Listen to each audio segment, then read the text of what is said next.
OTB AM. With Gillette, we don't just play the game, we change it. Gillette, made of what matters. Bang on 7:30 this Monday morning. You're very welcome along to OTB AM. It's Gilroy and Eoin Sheahan with you every morning from 7:30 all the way through until 10. As ever, if you want to get involved in the conversation today, you can use our WhatsApp number, that's 0879 180 180, or you can use the hashtag OTBAM on Twitter or wherever you're watching this.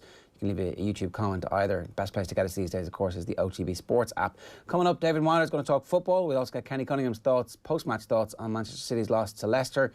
Conor McKeon of the Indo is going to recap the weekend's county finals and look ahead to the fast-approaching championship.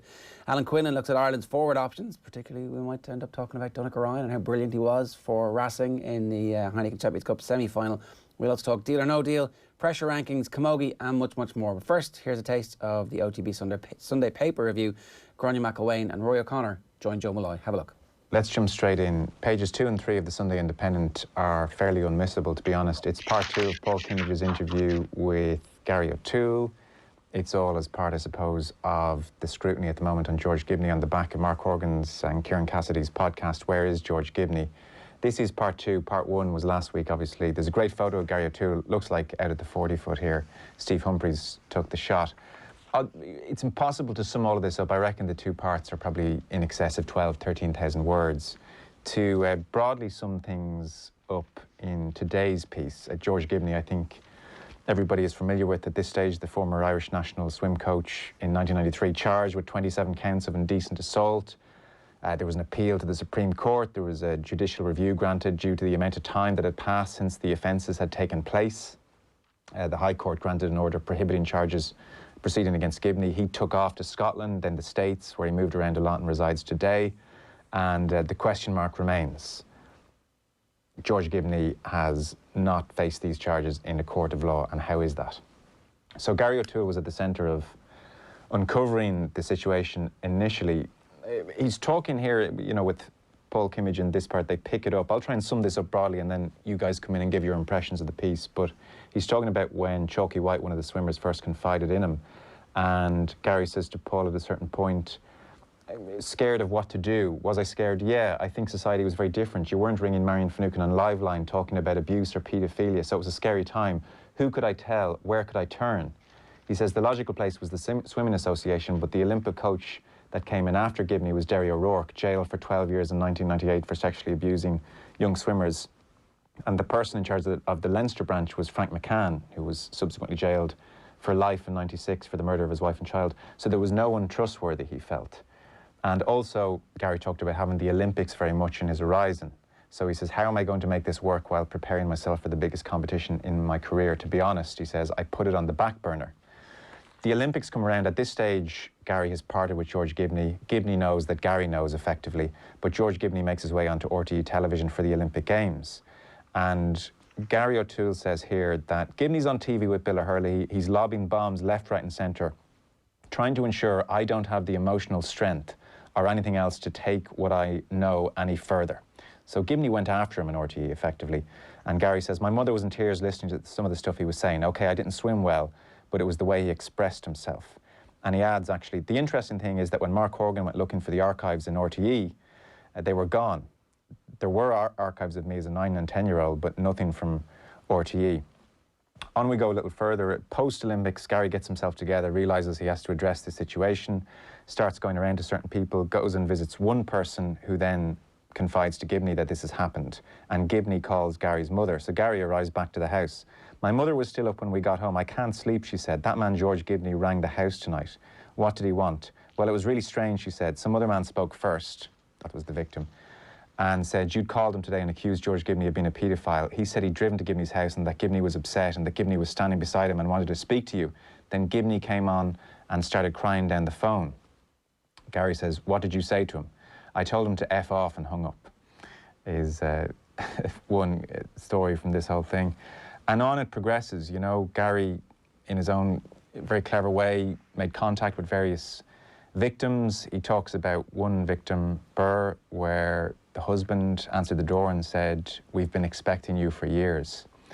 Hello, Burr, I'm Gary O'Toole. Yeah, sit down there, Gary. And Gary says at that meeting, it was surreal. I said, look, I don't know if you still follow swimming, but people have confided in me about things that were done to them by George Gibney, and your name has come up. And I just want you to know that there's a move now against him to try and expose him for what he is. She said, sure, what do I do? Then we had a cup of tea, and Paul, her husband, came in and sat down. He said, you know, I've often wanted to pay Gibney a visit. And Gary says, that was a problem because my father and brothers also felt the same. And I said, no, we've got to let the system deal with this. Later on, he talks about his frustration with the Irish Amateur Swimming Association. That's been dissolved, by the way, in '99 on the back of all this. He says of their treatment of Chalky White, for instance, there wasn't a drop of humanity or empathy. They didn't once say sorry to Chalky about what he'd been through or show any consideration to the husband of one of the victims. They handled it atrociously. And if there's anything good that came from this, it was the disbandment of that poisonous organisation. And then a final area, he talks about the work of Johnny Waterson and Peter Murtagh at the Tribune, you know, phenomenal work on their part. And he says what Mark Horgan has done is humanise the whole thing. It's not a case of victim X and victim Y and victim Z. It's Patricia Carney, it's Burr Carley, it's Chalky White. And then just an extraordinary finish to the piece. Paul Kimmage says to Gary O'Toole, OK, we're done. Have I missed anything? Gary says, you missed one important thing. Paul, go on. Gary, Gibney raped a young swimmer a couple of months after Perth. This was when Gary had first been told about what was going on. Gibney raped a young swimmer a couple of months after Perth. If I'd acted straight away, she might have been protected. Paul Kimmage, how do you feel about that? Gary says, well, firstly, I didn't rape her, he did. And secondly, he was allowed to rape her within an association that had already been warned he was a rapist. But the only way I can square it is that there would have been other girls after '92. Paul, but you wish you could change it. Gary, yeah, that was the only thing. End of the interview. Grania, your thoughts on the whole piece? I mean, I've only scratched the surface here. You really have to read it to get a fuller sense of things. Yeah, I thought it was an excellent show. Hard to read, difficult to read, and you're just very struck by Gary O'Toole and what he has done, and I suppose how he has lived with this himself for so many years too, and that he's seeking to get justice, and the great work that he did. I just think it's interesting. The podcast has been a series, sorry, I should say, for BBC Sounds has been described as the show's moral centre is Gary O'Toole, and like as well when he is reflecting on it too, like something that jumped out about him was said, like, you know, what you did was an extraordinary thing. And he says, well, I don't think it was extraordinary. It was just the right thing to do. So, I mean, just the morals that he had for that. But just, again, it's just the secrecy, and it's a society of where nothing was actually, you know, he had no one to turn to. That was the most difficult thing as well. Like the people that you put your faith in and your trust in, which we've seen in so many institutions and so many organisations over the past number of years, in terms of Catholic Church, in terms of different areas as well. But when you see that people that he went to actually to try and get help from, nobody cared, nobody wanted to do anything. And I don't think it actually affected him. And you could see that, like, there's elements of it where he went out drinking and, you know, that he, you know, and it affected his family as well. Like, you know, his mum was in tears when you mentioned there that, you know, when George Gibney was on with Bill O'Harley talking about Barcelona, and that she was in tears. And he was just trying to really get at him. And you could see that it affected him, that he was kind of drinking. But I think he really felt, I don't know, is a crusade the right word, but he really wanted to get justice for all these people, that someone had confided in him and he didn't want to let that lie. And I think when Charlie White, when he talked to that man and said that to him at the start, that what had happened to him by George Gibney, he knew in his eyes that he wasn't going to let it lie, and that he wanted to do something about it. So I'm really struck about how resilient he has been, that how it has affected him as well. That to me came across in this piece as well, but that he really wanted to do justice. And that he's very, just that it was the right thing to do. I think, you know, he's just a remarkable person. And I think we need more people like that, we'll say, because it's the right thing to do. And that's why he went on that journey to try and get justice. And, you know, I found it a very powerful piece to read, Joe, I must say. I really found it powerful. Yeah, Rory? Yeah, I mean, there's a few things. I mean, it's the importance of telling the story over and over again, almost. Because I think the first thing Gary says to Paul in last week's piece is that we did this before, and it reminds me a little bit of the West Cork podcast, because I listened a bit to Mark's podcast this morning to try and bring myself as up to date as I could. I'm one behind, and this all happened during my lifetime. You know, that story was published on the 4th of December '94. I was 11. West Cork, the murder happened in '95, I think, And it's always been there, and it's always been the story that's been kind of comes up every so often, or there's reports in the news, and you've lived through it, but because I was so young at the time, I'd never really understood what was behind it. Whereas when you see it laid out over 2 weeks like this, or in the podcast, it really brings home the extent to which people were affected by it. The courage of Gary, who has done this slot before, and sometimes he'd be on, and you probably never even mentioned George Gibney to him during that hour. You probably talked swimming and Michelle Smith. No, we have a few times, but in a way not dissimilar to this piece. He's very quick, I think, to not quite shut it down, but he doesn't want to overly claim some kind of credit. And he says in this piece, look, I'm not a victim here. Can we, let's get that straight. And he genuinely, I don't think, does feel he's a hero. I think he feels it was just simply the right thing to do. But I mean, not every, like what's evident from this, it's evident from the FAI story we already touched on. Not everyone, when they're told something very important, acts in the right way. Sure. A lot of time, your first instinct is to cover it up, or to kind of back the person that you've known for years and you trust. And for him to do what he did, it took such courage, and it's so impressive. And for Johnny Waterson, a guy I've known, and again I would have gone to press conferences and trips with Johnny for years, and probably didn't appreciate the work that he'd done when I was just a kid, for them, and I listened to the Tribune episode earlier, the courage they had to print that story in the culture of defamation that we live in, and given the advice they got. I mean, it's just incredibly powerful to see it laid out. And I think, Granny's right. It's not easy. It's not an easy podcast to tune into when you're going to walk your dog or going on your commute. Like, you kind of have to gear yourself up for a little bit. And often things like this are, much easier to tune into people talk about what happened last weekend, but it's worth setting time aside for this. And I sometimes with Paul, the Q&A style, Paul's Q&A style, sometimes I don't need the subject off, sometimes doesn't merit it, but Gary's such a good communicator. The story of the way he's kind of interspersed mentions of Gary's kind of initial swim coach who became a nun later on, and the letters he wrote to her, and even just his amazing correspondence that he's kept over the years, whereas I barely respond to emails sometimes. Just the care and attention he's taken over the years to cultivate that relationship. I just love the way Paul's put it together. The picture is amazing. That kind of binds the whole spread together. I think it's Sea Point rather than the 40-foot. He'll upset the people of Sea Point who won't like that beautiful vista being lost at Dunleary. But it's just really well done, and they've given it time and space, and Paul's clearly put an awful lot of time into it. And I think, like as Granny said, it's a tough read in parts, but that's not because it's not really well constructed and really gripping. It's just the subject matter is so serious. But we can't shy away from it because there's kids in swim clubs, there's swims in GAA clubs, there's kids in rugby clubs around the country who need the child protection stuff that's come in since then to protect them from people like George Gibney. And that's because of what Gary O'Toole did initially, Yeah, sorry, Grania. Sorry, Joe. No, I was just going to say, I think as well, you could, I thought it was lovely, that correspondence he had with Sister Gwen, and you could see how much he respects her, and he respected her, and, and he wanted to keep on corresponding with her. And I think you could really tell respect obviously is a massive value for him by reading this piece and by looking at it and hearing it. But it was a lovely...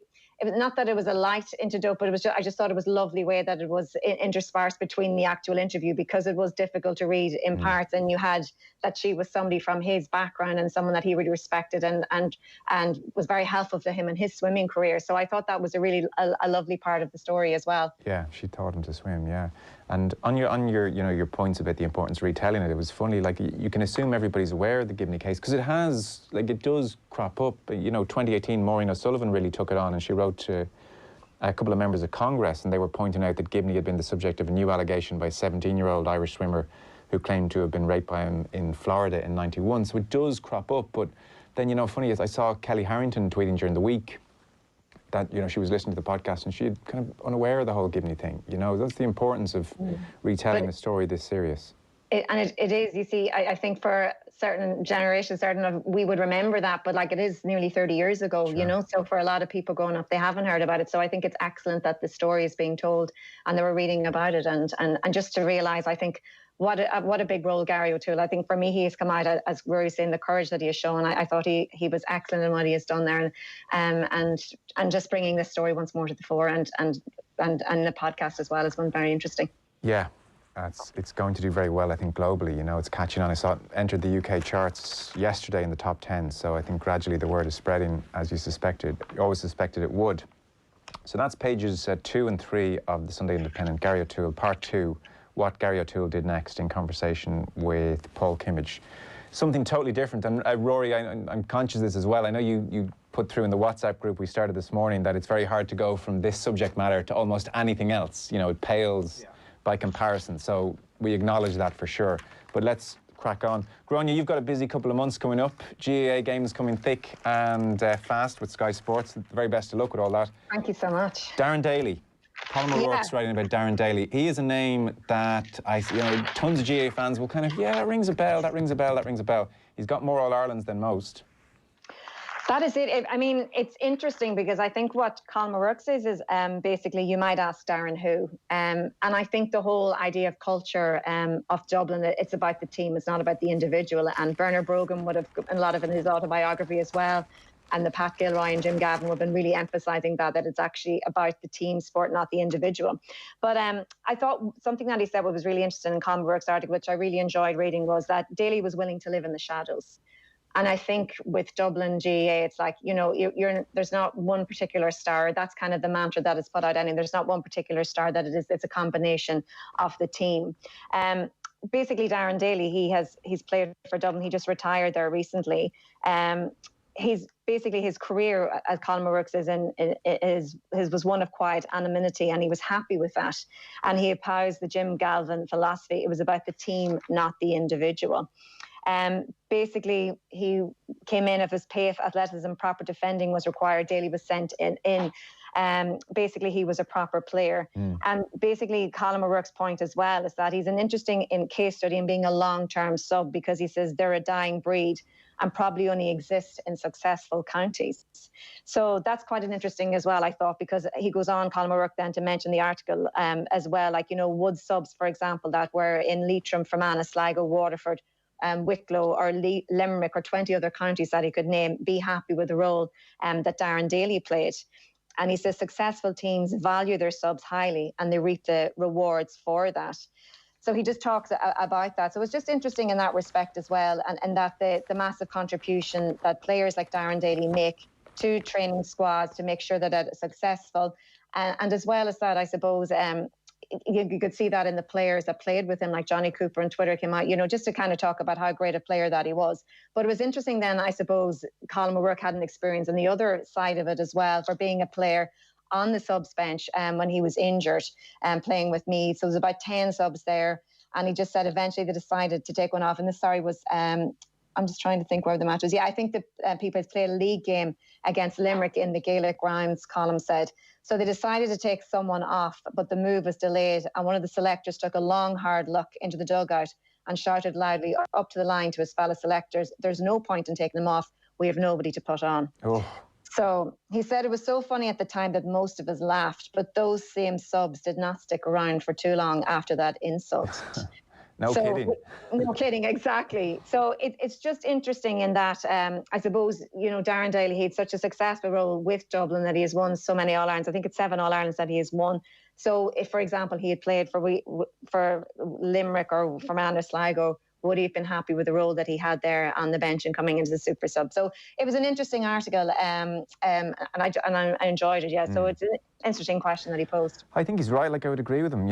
As he points out, if you're Darren Daly and you're winning All Irelands and you're getting still a little bit of big game action and you're getting your holiday at the end of the year, that is a very different prospect to being on the bench for Leitrim or Fermanagh or for Sligo and going to all the training sessions year after year after year. And he says there is such turnover when it comes to those on the fringes of inter-county squads. Probably not something we fully realise because, FBD League or start of a league campaign, you often hear, there's 10 debutants for certain counties, and there is just this massive cycle of turnover. Tommy Conlon, by the way, above that is talking. So we've got our one and done system in the GAA coming. It'll be a winter of discontent for many. He talks about the likes of Westmeath up against Dublin. They'll pretty much be done. They'll be back drinking pints in Mullingar at 10 o'clock that night with no training the week after. He says the start of November, just a beautiful piece of writing really. The stamp teams disappearing over the top, not to be seen again until sometime next year. For those too young to remember, this is how it was back in the good old days and the bad old days. Not so much a proper competition, but a merciless cull of the innocents, which is beautifully put. So we're about to kick it all off. Shane McGrath, for instance, page 76 of the Mail on Sunday, curious for your thoughts on this. He says, over the past week, the dread idea of All-Ireland finals being played in an empty Croke Park has started to take shape. And I think we've given up hope, a lot of us really, of crowds in for the All-Irelands. He says it was a prospect rejected by the leadership of the GAA in the early weeks of the pandemic, and it was one rejected by many others, including this observer. But if the championships are to be concluded, if they are to bring some sliver of light into long evenings and lives that could be greatly curtailed by public health advice, then it might have to happen. He says the GAA is a community organisation at its best. Matches behind closed doors seemed palatable only in professional sports that were desperate to fulfil contracts. Playing the football and hurling championships at any cost, including the exclusion of fans, seemed simply too extreme. But that's where we are, and I think the general attitude, Rory, is it's better than nothing. Well, it's got to be. I mean, if the players want to play, it's an amateur sport. You know, put the games on. I mean, it looks like Dublin are going to be playing league games at Parnell Park for the first time in a long time, because you know they don't need Croke Park anymore. You know, does the All Ireland even need to be in Croke Park? You know, all these questions are now on the table, because if Croke Park is too expensive to play games in, then you know, can you move them? I mean, whatever about professional sport, which at the end of the day may struggle to play its players after a while, the GAA kind of almost has to kind of keep this. You know, you kind of have to. If they're allowed to play, they've got to play. You know, if they're given permission, and it's part of the service they provide to the country. Almost is that they keep our attention away from the more serious issues. So I know not being able to go to the games is going to be very difficult for everyone, but you know, everyone's gotten used to that in every different sport. You know, the hardcore GAA fans have gotten used to the club level. They've started streaming. You know, they've all gotten used to streaming their games, and if we're allowed to play the games, play them. You know, unless there's an absolute financial barrier to doing it, I think you got to keep the show on the road as much as possible. We missed too much sport during that four-month shutdown or whatever it was.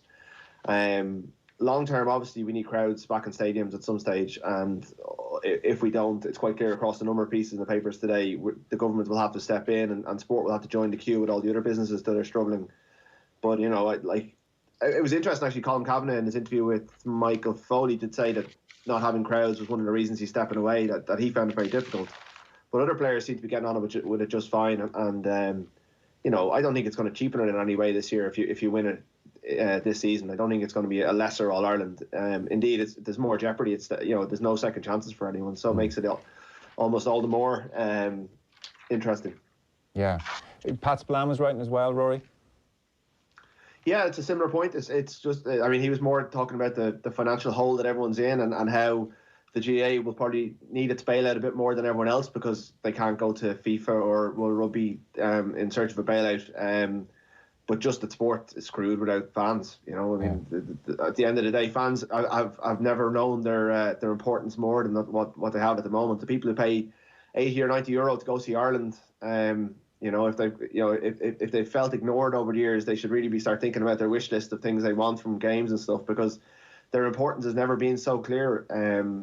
Apart from Premier League and maybe Champions League, where the TV revenue is so high that you can get away with it, behind closed doors doesn't work for anyone. I know you, the Colin Kavanagh interview caught your eye as well, Grania. Yeah, I found it interesting, I suppose, in terms of I'm just trying to find what page that I have it here now. Yeah, I just found it interesting because for him, he was actually going to head back. He was going to give himself another year. And Michael Foley did that interview with him, and then basically COVID happened. And I think for a lot of people, COVID has actually changed a lot of priorities. It's reassessed of where we want to go in our lives and what's important and what's not important. And that's across the board for all of us. So I found it interesting that basically I think it made him realise that maybe football wasn't the be and end all. But when you read all the injuries, Joe, it's like he broke fingers, wrists, ribs. He wrecked his ankle and knees are in bits. His first championship game for Tyrone in 2007 was ended by concussion. The following year, his older brother Sean was stretchered off against Westmeath, having landed badly on his neck. Kavanagh came on and dislocated his shoulder. He's a scar on his chin, marks the spot where Dennis Bastick kicked him during a game against Dublin. And this summer, he took an injection in his knee to play club football for Moy, and it didn't work. So, I mean, and he's only 33, which I know is considered older when you're coming and for GAA and sport at that time. But when you think of all those injuries, like he started in 2007 in his first championship game, and look at the amount of injuries had in his 13 years. But what also struck me as well, basically there was no sentiment. He just put up on Twitter he was gone. And then there was a 5-minute phone call to Mickey Hart, and that was it. He's out the door. And I found it interesting in his Twitter, and maybe I'm reading too much into it, but there was no mention thanks to all the managers and to Mickey Hart or to all the management team through the years, unless I missed that. But, I didn't see any reference to all the managements. Usually you see that in their signing offs. Again, I might be reading too much into it. Well, I don't know. I hadn't actually noticed that, but when you've only had one manager for 13 of your years, that is an omission, to say the least. Yeah. It kind of struck me. I just wondered why he didn't mention that, or didn't feel he wanted to mention that. But again, it comes across as well, like how close himself and Sean were in this article with Michael too. I suppose they were very competitive as brothers. They played sport together, travelled together, played golf games that ended up with clubs flung into the water, squash games that left the car silent on the drive home, video games that broke the handset, and that cranky, persistent ambition to be better lifted them both as footballers and shaped them as people. So, they were both very, very driven, and I suppose both supported each other on. But it's just like after the 13 years of all the injuries, he's just decided to leave, and that's it. I know, it just ends. It's mad. Ends. 5-minute phone call, I'm out of the WhatsApp group, and on you go. OTB AM on OTB Sports Radio, Ireland's first and only sports radio station. The OTB Brief. Everything you need to know about sport every morning. Need to get on top of the day's sports news? Well, the OTB Brief is the only sports update you'll need every morning. With all the breaking stories, post-match reaction. It is a loss, there's no question that. We're going to have to adapt as best we can. And the best bits from off the ball, all in a 10-minute podcast. I tried to view the lockdown as I tried to see a silver lining and say this is my opportunity to work on my weaknesses. The OTB Brief. Weekday mornings from 7:20 a.m. on OTB Sports Radio. Listen on the OTB Sports app. The all-new OTB Sports app. It's all videos, sports news, live scores, interviews, podcasts, all waiting for you. Search OTB Sports on your app store and download now. OTB AM. With Gillette, we don't just play the game, we change it. Gillette, made of what matters. It's 7:57. Very good morning to you. If you've just joined us, you've missed a snippet of yesterday's paper review. You can get that on the OTB Sports app. Eoin, good morning to you. How are you? Very well, Ger. How are things? Very good. Life down in Kerry is good? Yeah, not too bad. How's life in Dublin? Well, in the lock-in? The same. Everybody's wearing masks, apart from that couple in front of me in the shop last night, and I was like, really? You're in the shops not wearing masks? What's going on? But there they were in all their glory, tramping around the place.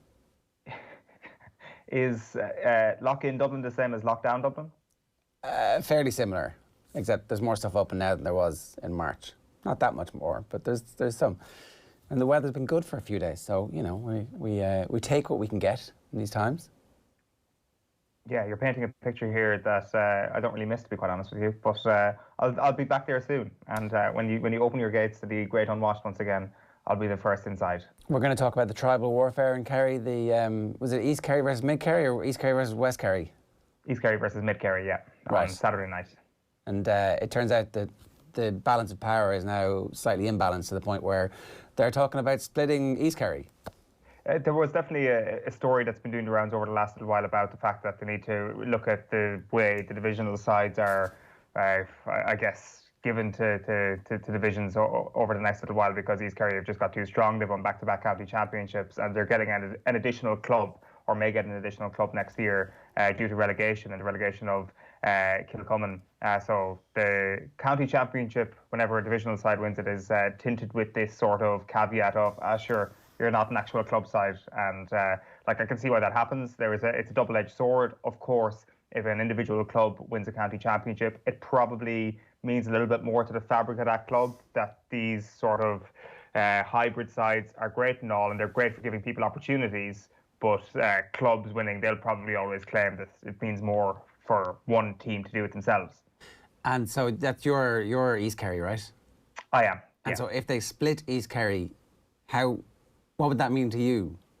I wouldn't be happy with it. If I had to be totally biased here, I want to see East Kerry as strong as possible. Even from our own club's perspective, they're a junior club. They won't be in a position to compete against the likes of Dr. Crokes anytime soon. But the best players from our club are in a position to not only compete with Dr. Crokes, but to win the county championship outright, because they can play with a really strong divisional side. That's the whole point. It's a phenomenal system. It is brilliant for talent identification, because nobody tends to slip through the cracks, because if you're a junior player and you're good enough, your club isn't going to hold you back because you get to play top-tier football with a divisional side. So to weaken that divisional side, I think, would be a bad thing from that perspective, but definitely a bad thing from my perspective. I'd be very much anti it, being totally biased. And that bias, how does that square with your whole notion of trying to get Dublin split in 4 or 6?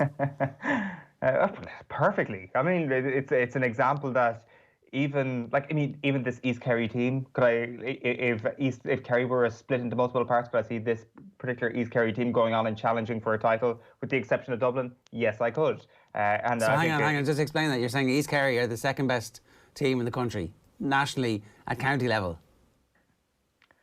Yeah, go on. Yeah, let's go for it. Would East Kerry beat the rest of Kerry? Oh, that's a very good question. I don't think so. I don't think so. So they're the third best team. That'd be a step too far. Well, let's pick the counties they'd beat. So, would they beat Galway? So I'm now thinking that Galway absolutely hammered Dr. Crokes last time they played, and Dr. Crokes were the outright winner of the county championship last time they got to that stage, and they would say that they were better than East Kerry on that particular case. So I don't know. This is a very tough position you put me in. I would say that they would be a Division 1 team / Division 2 team, and they would be a little bit of a yo-yo side. Right. So Kildare, Roscommon. They would be Kildare's level. They would be Roscommon's level. Exactly. That's a very, very good comparison. Okay. You've woken up many of the message boards this morning, Eoin, good man. 2 minutes past 8, and already they will be aflame in T-minus 5 minutes. Let's talk some football, because it was a really interesting weekend in terms of the Premier League, and some of the patterns that we saw last season. Chelsea not being very good at defending, Manchester City not being very good at defending, Manchester United not being very good at defending, have re-emerged. Is the league title race already over? Are Liverpool already to be crowned champions, having barely kicked a ball in anger? David Meyler, good morning to you. How are you? Good morning, guys. You okay? Yeah, look, after that weekend, we can certainly say that there are going to be a lot of goals in this Premier League season. That's for sure, because the defending is not up to much. Sorry, lads. Are you okay? Yeah, Daddy's just did some work there, okay? I'll come out to you in 5 minutes. Go to Mummy. Both my kids are here now. Oh, my God. Sorry, guys. Don't worry about it. We've all been there, literally. These are the joys of working from home. Go to Mummy. Oh, they both just finished their breakfast. Sorry. Look, it's 3 games in. I think it's very difficult to say. Like Liverpool have only played 2.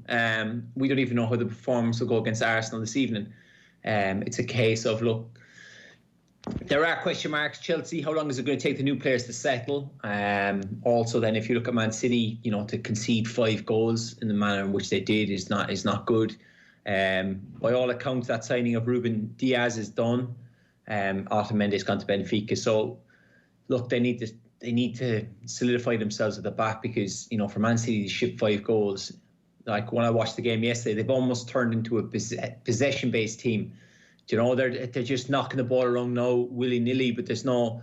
Before, they were kind of always going forward. I don't know, is it the loss of of Aguero or no outright striker seems to be their problem.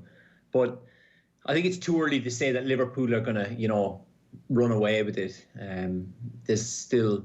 Like for Liverpool still have 36 games to play. Like it's a long way to go. David, you're of an age when you remember the absolute power and force of Arsene Wenger's teams when he arrived, and the cut and thrust, and the team with Thierry Henry, and even to a certain extent when they had Ljungberg and Pires, that team would gut you.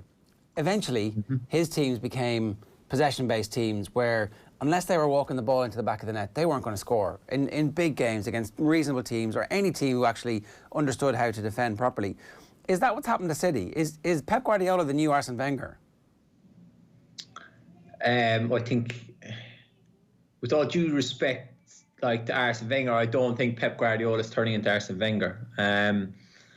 I think at the moment, it probably is the most difficult stage of his managerial career, with the sense that like he's missing some massive players. If you look at the Man City bench, you know, we've always been quick to compliment Man City, and they have 22 first-team players that, you know, you could put out their best 11, and their second 11 would probably still finish in in the top 4. Now it's kind of a case of, you know, you looked at yesterday, they have so many young lads on the bench that they are missing some massive players. But I still think they, like, if they get Aguero back, I think Aguero is the big one. You know, that he is that ice cold killer in front of goal that, like, you know, he will score goals if he's given chances. Like, and if he's on the pitch yesterday, it's probably, you know, it's probably a bit different. If you look at Vardy, like, I know he scores 2 penalties and whatever, but you just know if Vardy gets near the goal, he'll get if he gets an opportunity or two, he'll score goals. You know, and Aguero's like that, and he's a massive miss for them. And they've know, like, even Jesus, who's not on the same level as Aguero, but I think it's a bit harsh to, you know, say that the team is turning into Arsenal. It's an interesting comparison, or I mean, the quality of the bench yesterday probably dictated that. I mean, Manchester City weren't going to be able to overhaul things too much if things went against them. So, taking that into account, was it head scratching from your perspective to see Fernandinho come off?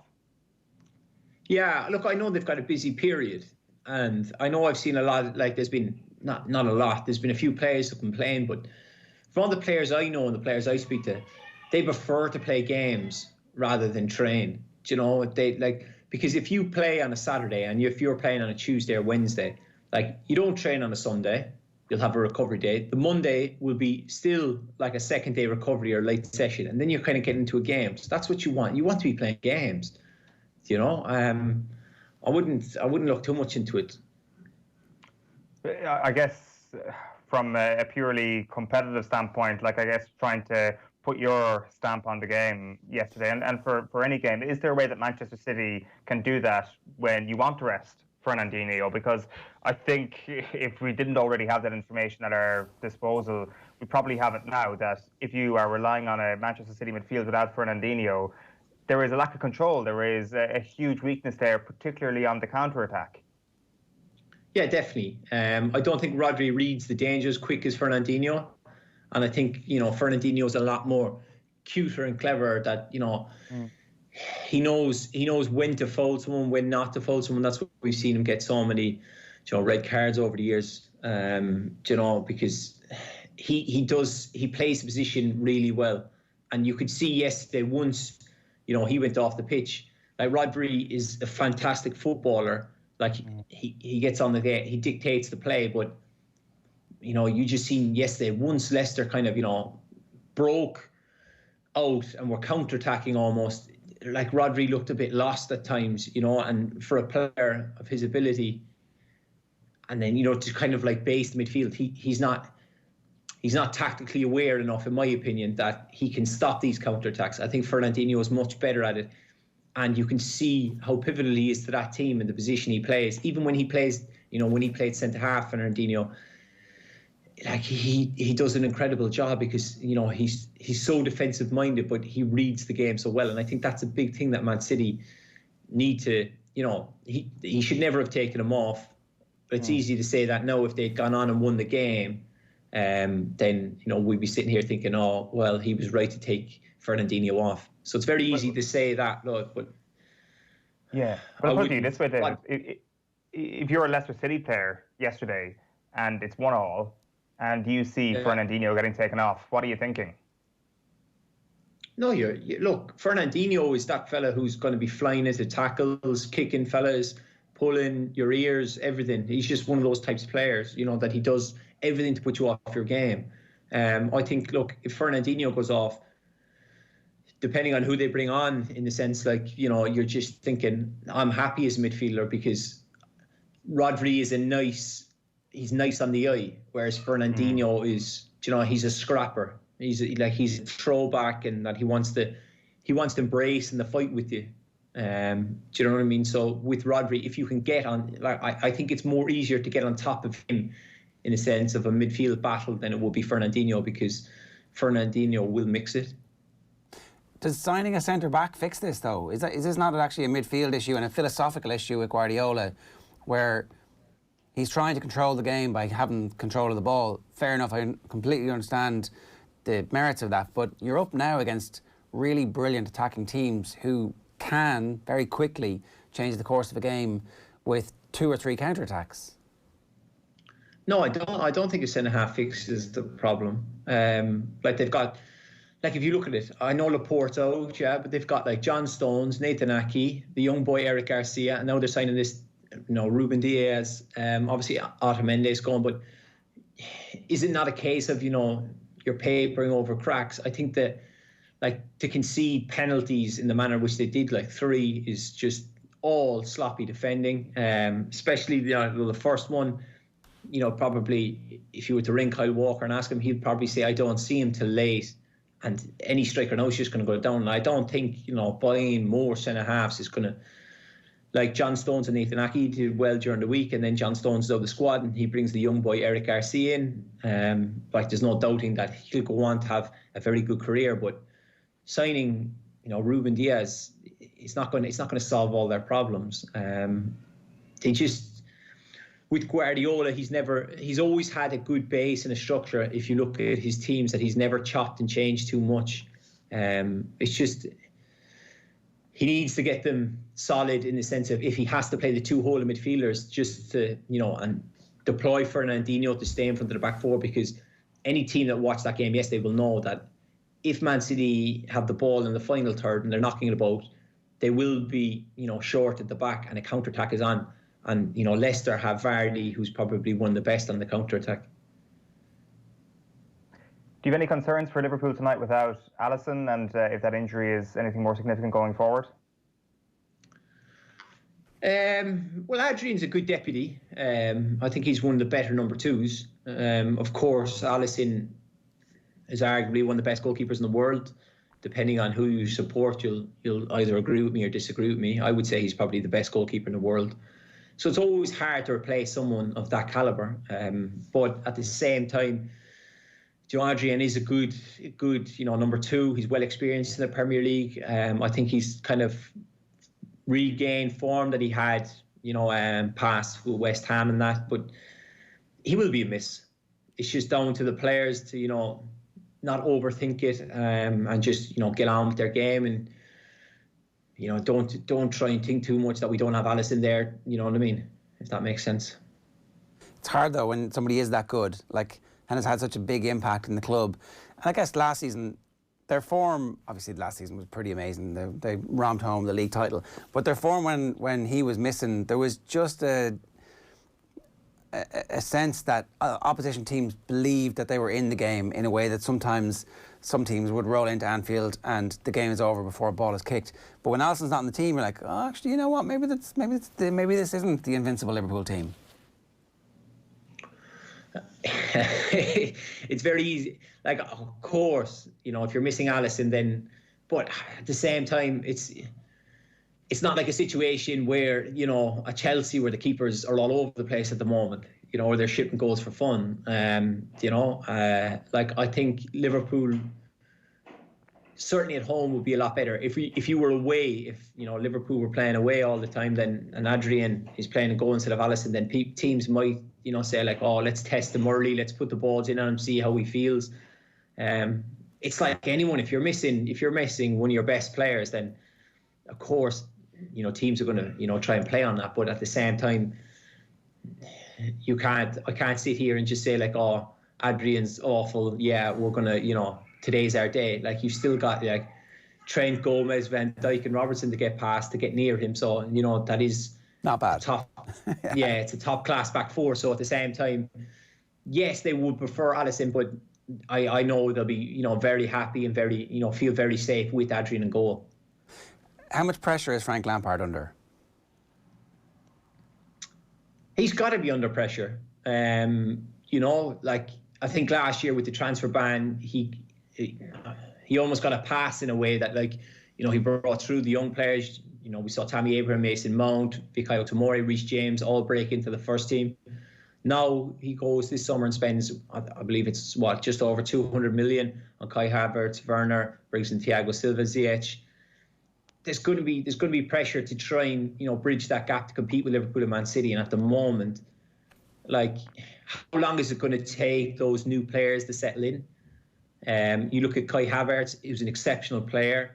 He's got all the right attributes you look for in a top player, but like, he's played in 3 different positions in his first 3 games for Chelsea, which makes you wonder, where's he going to play him? You can't keep chopping and changing him. You know, I just think with Frank, it's a case of how long these players are going to settle, or how long it's going to take them to settle. But it has to be sooner rather than later. Like, we know Abramovich is, like, I don't know the relationship between the two of them, but Abramovich is quick to change managers if it's not going well. And, you know, he might look to bring in a world-class experienced manager if, you know, results don't go in their way. Were you surprised by Thiago Silva's, I guess, lapse in concentration for the second goal, wasn't it, on Saturday? Like, I found it unusual that he was kind of thrown straight in as captain of the side, David. Well, if you look around, you know, I saw Frank talk beforehand on, you know, on the matter of being captain. He said Azpilicueta is captain, but, you know, Thiago Silva is a serial winner. Like the mistake, it was his Gerrard-esque slip, you know, a moment. You know, and Callum Robinson obviously picks it up and goes through or whatever. But, you know, these things happen. You know, he's probably kicking himself because it's his debut and he's thinking, oh, keep it safe, keep it simple, and then, oh, behold, he can, you know, messes up for the goal. But I think Thiago Silva would be very good for that team. I think it's only a matter of time before Frank probably goes to a 5 at the back and he plays, you know, Thiago Silva in the middle of them. Because, you know, the other centre-halves are young. Some of them are experienced, but not to his level. But I think he'll be a very good sign for them. I think he'll give them that added composure to, you know, solidify them. So back to 3 at the back, and then how are you actually using that constellation of attacking stars then, if you do go to a 3/5 at the back, David? Oh, I think he'll play Havertz off Werner. He'll play them 2 up front, and then he'll just load up 3 in midfield. I think Ben Chilwell will play left wing back when obviously he's ready to play. He'll play Reece James right wing back. That's the way I think he'll go.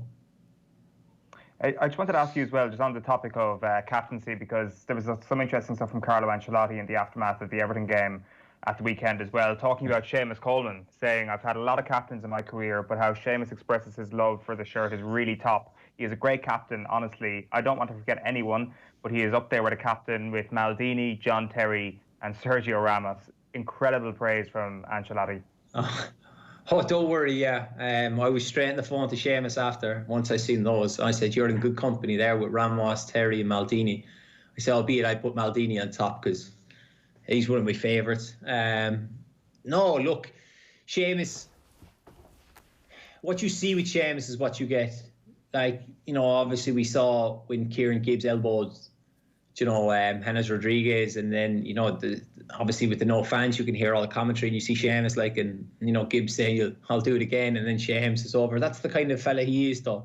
You know, he puts his heart and soul into it.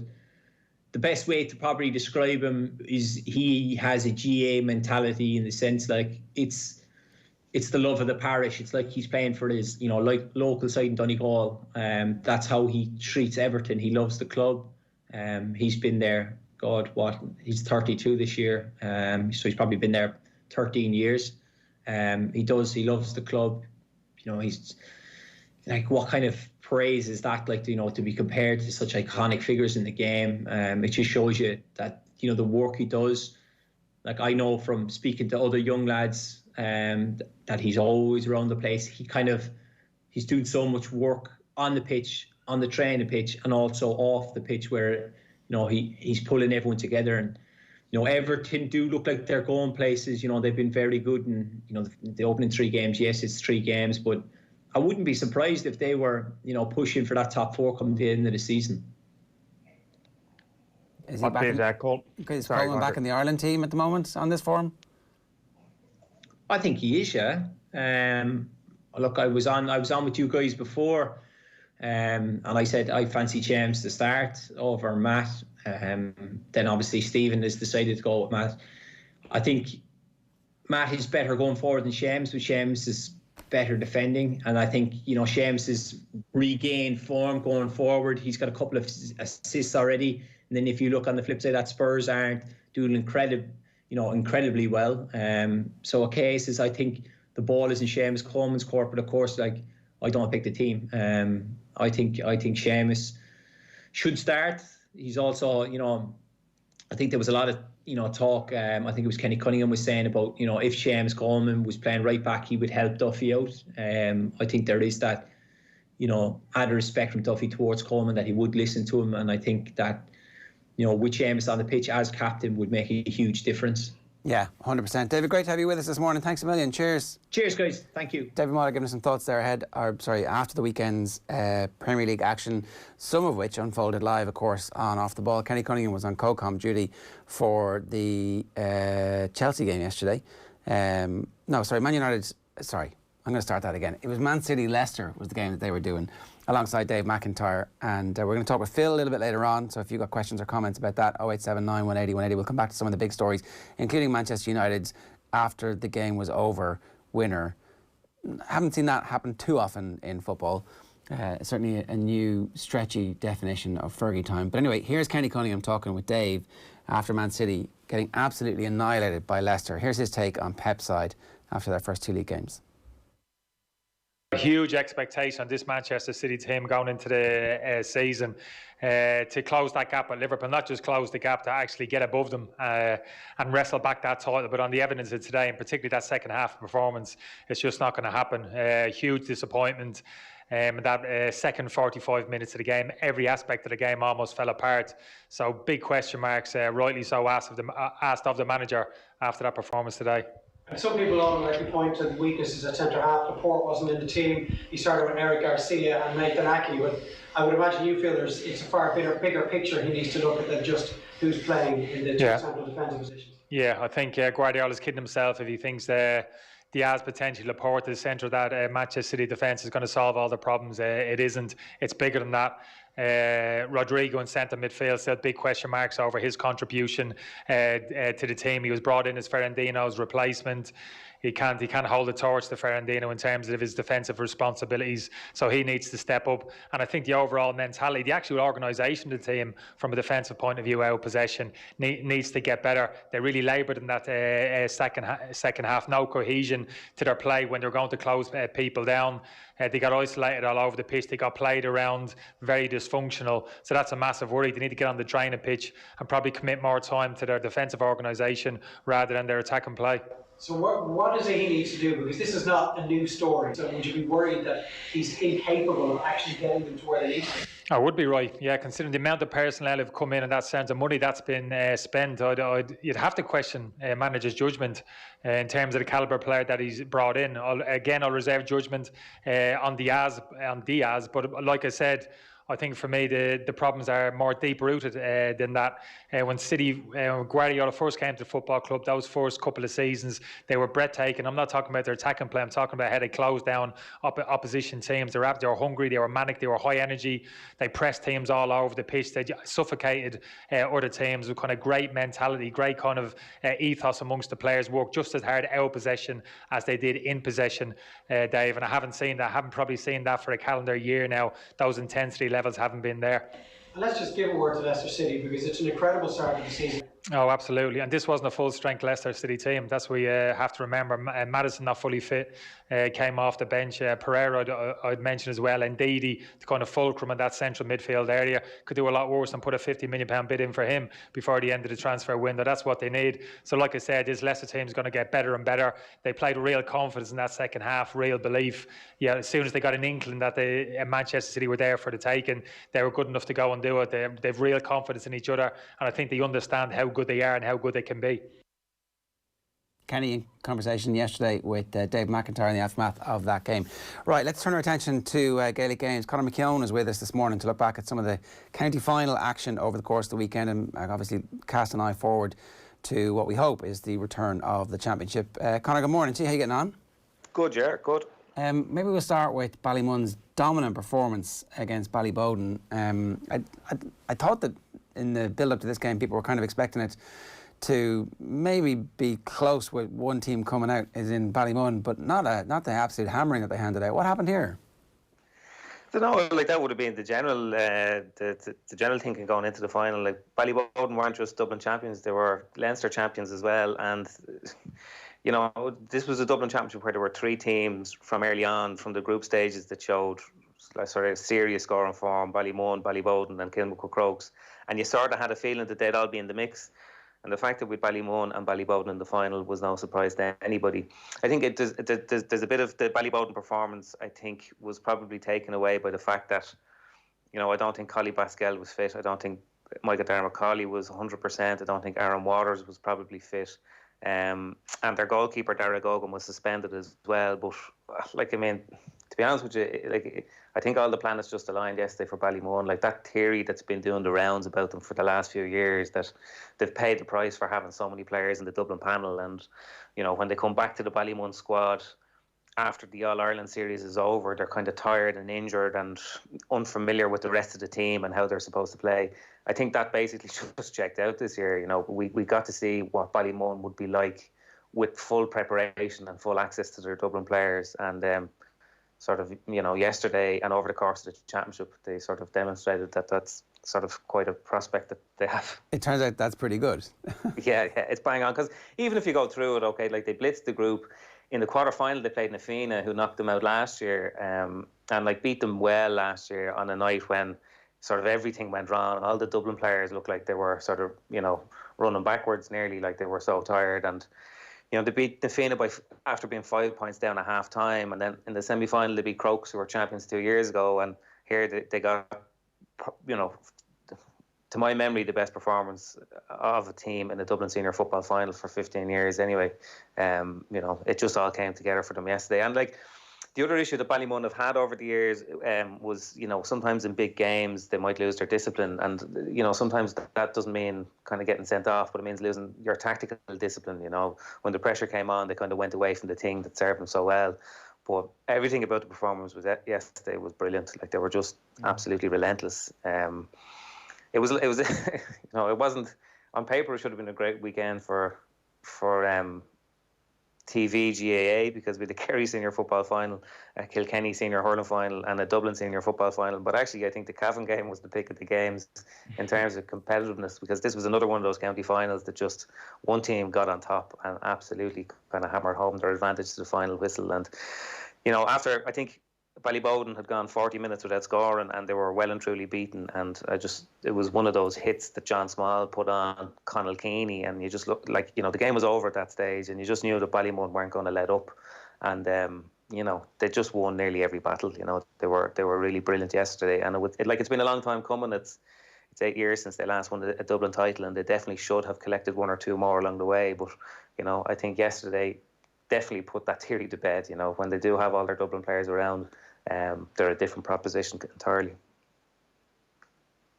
Eoin, we'll talk about the Kerry final as well. That was, again, so if anybody was unfamiliar with what happened over the weekend, Ballymun Kickham's beat Ballybowden St Enda's 119 to 8 points in the Dublin final. In the Kerry final, it was East Kerry against Mid Kerry. East Kerry beat Mid Kerry 215 to 9 points.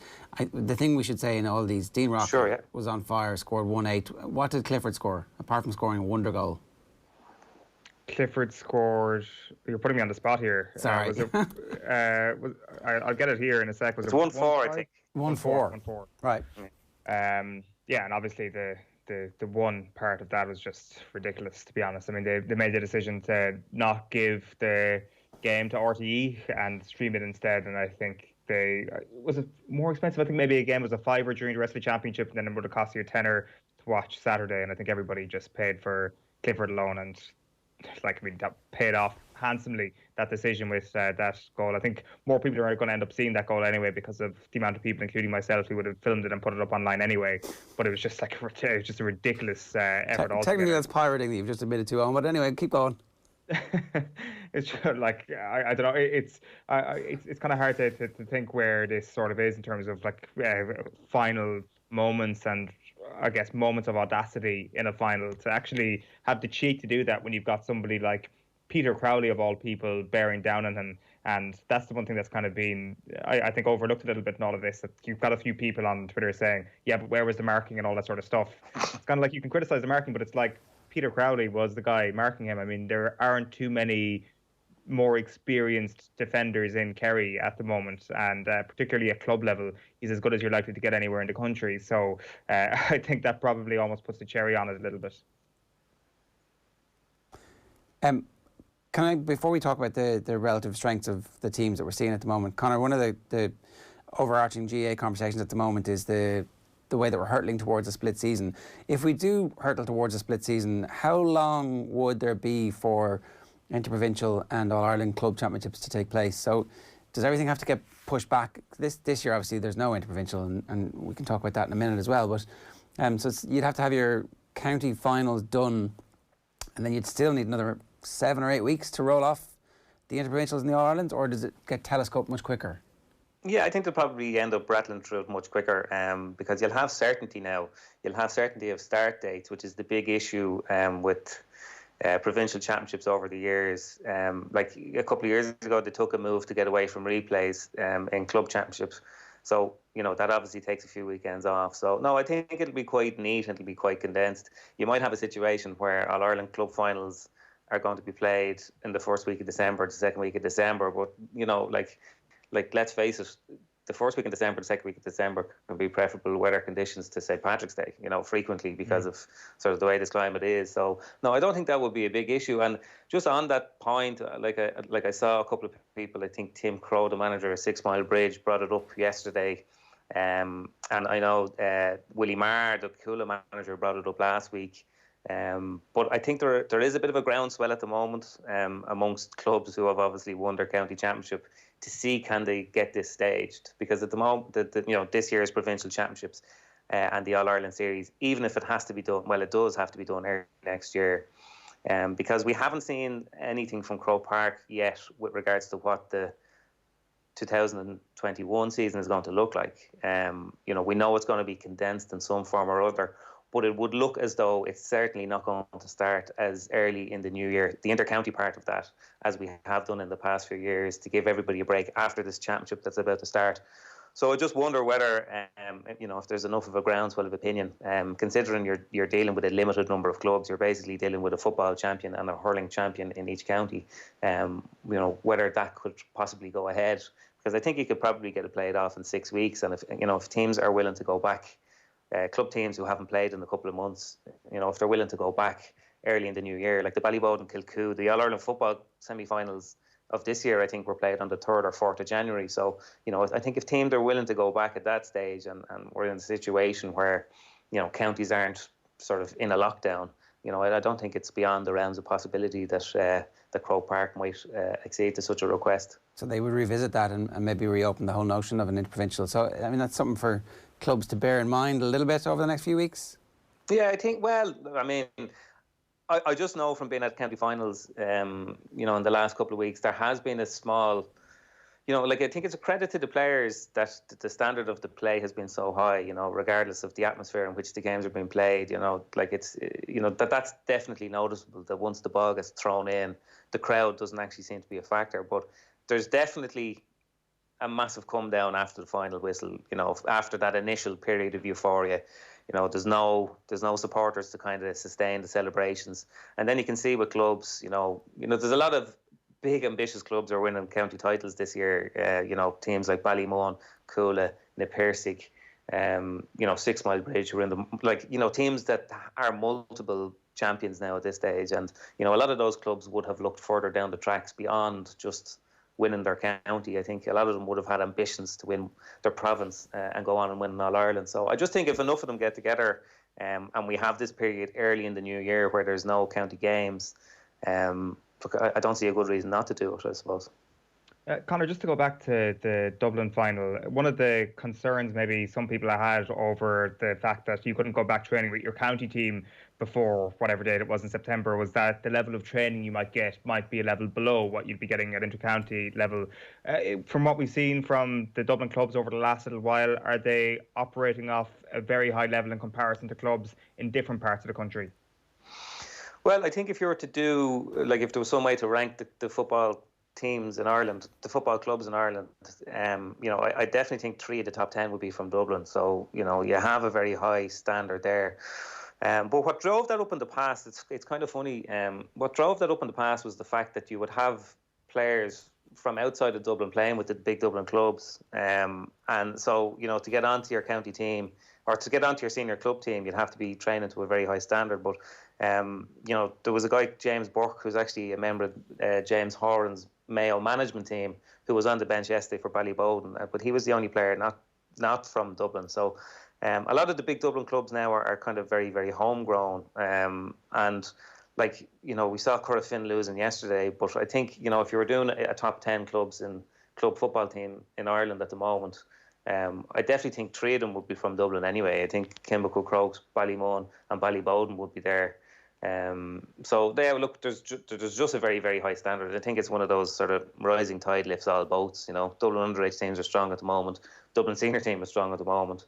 And certainly a Dublin club with 6 or 7 county panellists on a team that's winning 5 All-Irelands in a row, they're inevitably going to be strong. So I think we probably saw the full strength of Dublin clubs this year because the county season wasn't such a factor, or wasn't a factor at all. Who's put their hand up for Dublin during the course of this club campaign? Obviously, it's been a very, very long off-season with relatively new management, so it could be ripe for an opportunity for somebody new to come into that camp.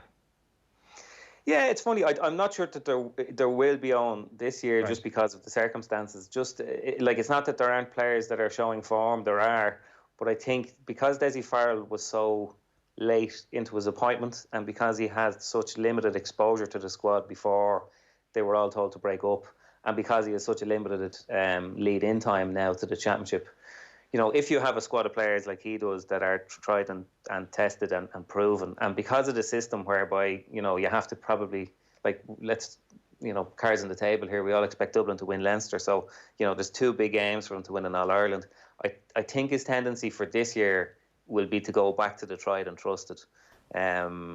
And go with what has worked in the past, because a lot of those players have had a serious rest now. The fella like Keane O'Sullivan hasn't played an intercounty match in 14 months or whatever it is. So fellas who you'd be looking at over the last couple of years saying, well, can they get through another intercounty season? How's the body going to hold up? They should be actually in better condition going into this championship than they would have been had it started on time. So, there are a couple, like Robbie McDade, I thought was the best player, the Ballybowden defenders. I thought he was the best player in the entire championship going into the county final. And he has been in the squad. So, probably what you'll see is not some guy coming from left field, but somebody who was maybe outside the 26 on match days for the last couple of years, has found enough form to justify getting into the team. But, if you were Dessie Farrell, I suppose, you have to look at it and say that the defence is getting older. That is the area of the team where Dublin need new blood. So, if we don't see it this year, I would certainly expect to see a raft of young defenders maybe kind of come into the squad and test it out in next year's league. But, I think in the short term, given the way this championship is going to play, I think it's just too risky. I think, you'll go back to your Keane O'Sullivans and Philly McMahon's an awful lot quicker than you'll throw somebody in from the blue. But the thing is, the point you're making there is that your Keane O'Sullivans, your Philly McMahon's, your Johnny Coopers, that they're all so rested up at this point. If there is one bunch of players who are likely to have taken advantage of this layoff, to have utilised the resources at their disposal to get their body into the right nick, it's those sort of players. Do you put Diarmuid Connolly into that mix of somebody who might come back as a rejuvenated figure, as somebody who can make a big difference this year as well? Yeah, I did, and then I think he got his longest run of club games in about 2 or 3 years with Vincent's earlier in the year, and he was starting to show really good form. And then he basically missed the game that they were knocked out in the quarter final. He only came on for the last 15 minutes of that game with a hamstring or I think it was an upper thigh or upper quad injury. So yeah, It's funny with Connolly because for the last few years he's been fully fit, but not around, and now he's around. But I think he's probably had a couple of small injuries in the last couple of years. But Yeah, like his form is good enough, and I think if he's in the headspace to kind of give it a crack with Dublin this year, he's definitely going to be a factor. Because Dublin have lost a bit of experience, through fellas like Bernard Brogan and Darren Daly, like fellas who are kind of keeping standards high in training. And I think for Dessie Farrell, it comes back to the last point. You want to have as many of those guys around who have been involved in the 5 in a row as possible, just to make sure that the standards are maintained for this year. Whatever sort of snipping and pruning has to be done in the squad, I think will probably be done next year. And so long as Connolly is available, I think he'll definitely be part of it.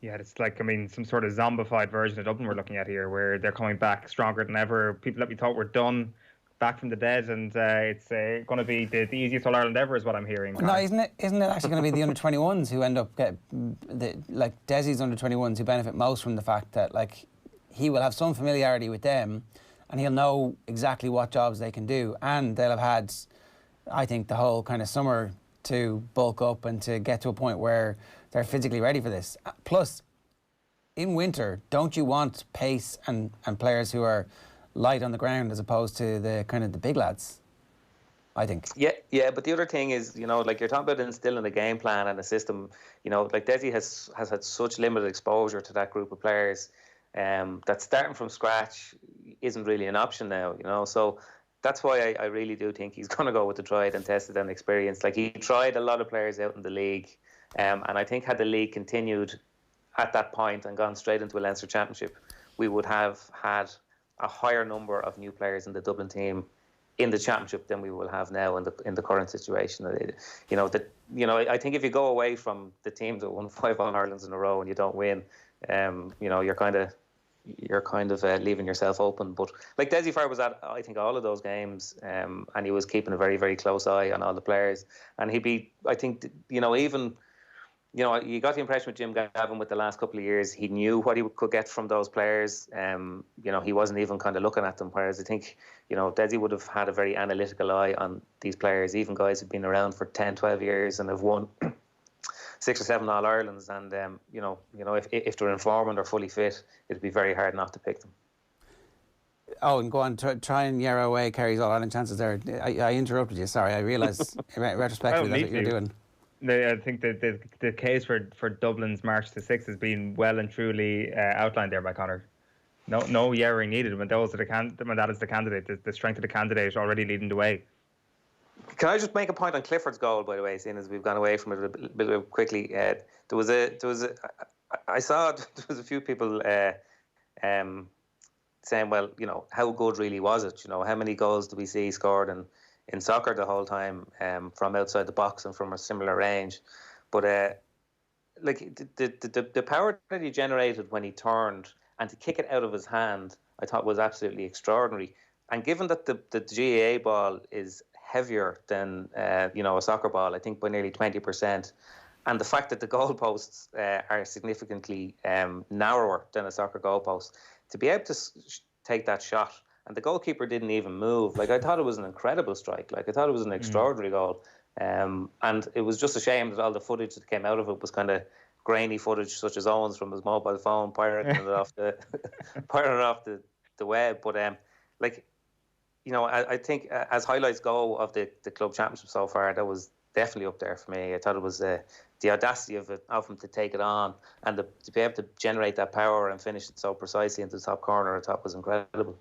Because there definitely seems to have been a move in recent years where I think Dublin, in fairness, have been at the forefront of this as well, where I guess players have been encouraged to take that risk a little bit more. Of course, taking that risk is a little bit ridiculous for most players. To actually have a pop from 21 metres is not ideal, but anywhere within 15 yards, it's kind of like, go for the jugular here, try and go for the back of the net, try and get the 3 points, because the upshot here is just something far bigger than trying to tap over points. It's kind of like the move they've made almost to 3-pointers all the time in the NBA, but I still think it's absolutely obscene what he did, and it's almost the audacity that is the most impressive thing, considering it was such an easy tap over point to actually think to himself, I want more here.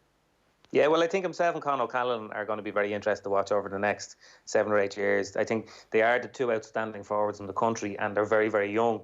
And whereas, Clifford has that ability to take that shot from that distance, I think Conor McKeon has that ability to never accept a point until it's the only possible outcome. He'll turn and he'll run at his man and try and open up goals. So yeah, I saw there was a bit of criticism of Mid Kerry that they didn't double mark Clifford, and I suppose that's what happens when you don't, because Crowley was standing in a position that they were expecting the long ball in over his head, and he was making sure that he was going to break it away from him. But when the ball is played out in front like that and he gets it first, his ability to turn and snap off a shot like that, I think, is phenomenal. Is Con fit at the moment? Is he fully fit? Yeah, he played for Cooley yesterday in the B football final, and they won the Senior 2 final, but won't have gotten promotion because there was no promotion and relegation in this year's championship. And he played for the Hurlers last week in the county final. Now he was well marshalled in that game, but he had a great game for the Hurlers in the county semi-final 2 weeks previous to that. So he's played 4 games on 4 consecutive weekends. So if he's not fit, he's hiding it very well. Yeah, okay, that's good. And Eoin, realistically, where are Kerry at the moment? What is the chatter amongst the Kerry Mafia WhatsApp group? There's been a few whispers about new players coming in and players coming out and potential injury worries for players, but it's very, nobody really kind of knows, to be honest. There's no inside information coming from training that much. The best information we have is actually paying for the stream and watching the club games over the last little while, and I think everybody saw Clifford at the weekend, that he's operating at that level. I put that question to you, Conor, kind of about the Dublin Club Championship, about how the level of coaching is so good in Dublin that might give them an added boost ahead of the championship, that they come off such a high level compared with other counties. I think Kerry are in a similar position because of the divisional sides, that David Clifford is playing with much stronger teammates than he would be if he had to play with just his junior club all the time. And I think that's a big thing. One other thing just from the weekend that we should probably chat about, Conor, is the defeat of Corofin. This is an unbelievable record that they had struck up, 49 games unbeaten over the last 8 years in Galway football. One of the great sides, possibly the best club football side we've seen, and then get beaten fairly comprehensively yesterday by Mountbelly and Moylock. Yeah, no, Again, I just saw the result, and I think Corofin are one of those club sides that kind of, you have to probably go back to Crossmaglen at the turn of the century for a team that has attracted so much, not just success, but I think admiration as well for the way that they play. To keep winning over the expanse of it. If you think about the club season, you're starting, until this year you were starting your county championship in September, you were winning in October. You were playing games I was at their Connacht final last year in Tuam in mid-December, and you're just thinking, they're a serious football team, but on a day like today, with the conditions the way they are, surely it's the great equaliser. And they found a way to win all those games when they couldn't fully express themselves. And then when they got out to Croke Park, they were just phenomenal to watch. And I think that's been the biggest thing about Corofin, and I think why it'll be sort of remembered for so long, even if they don't come back and have another kind of a second generation of success, is because of the way they played the game. When they ran the ball, they ran it with such purpose, and they had so many sort of intelligent little moves that came off the whole time. So yeah, it is a huge surprise to see them beaten, but it does come for everybody at the moment. I think Ballyhale are probably entering the zone that Corofin were in 2 years ago, where they just couldn't lose, and they're so far ahead of everybody else. And the day will come when they lose as well, but it doesn't look like it's going to be for the moment. But yeah, I was actually talking to somebody yesterday, and just after the Ballymun game, and they were kind of saying, look, this Ballymun team could go really far if there was a club championship. And I said, well, other than Corofin, it's hard to see where, from what I've seen, who's going to beat them. And then the result came through that Corofin were beaten. So,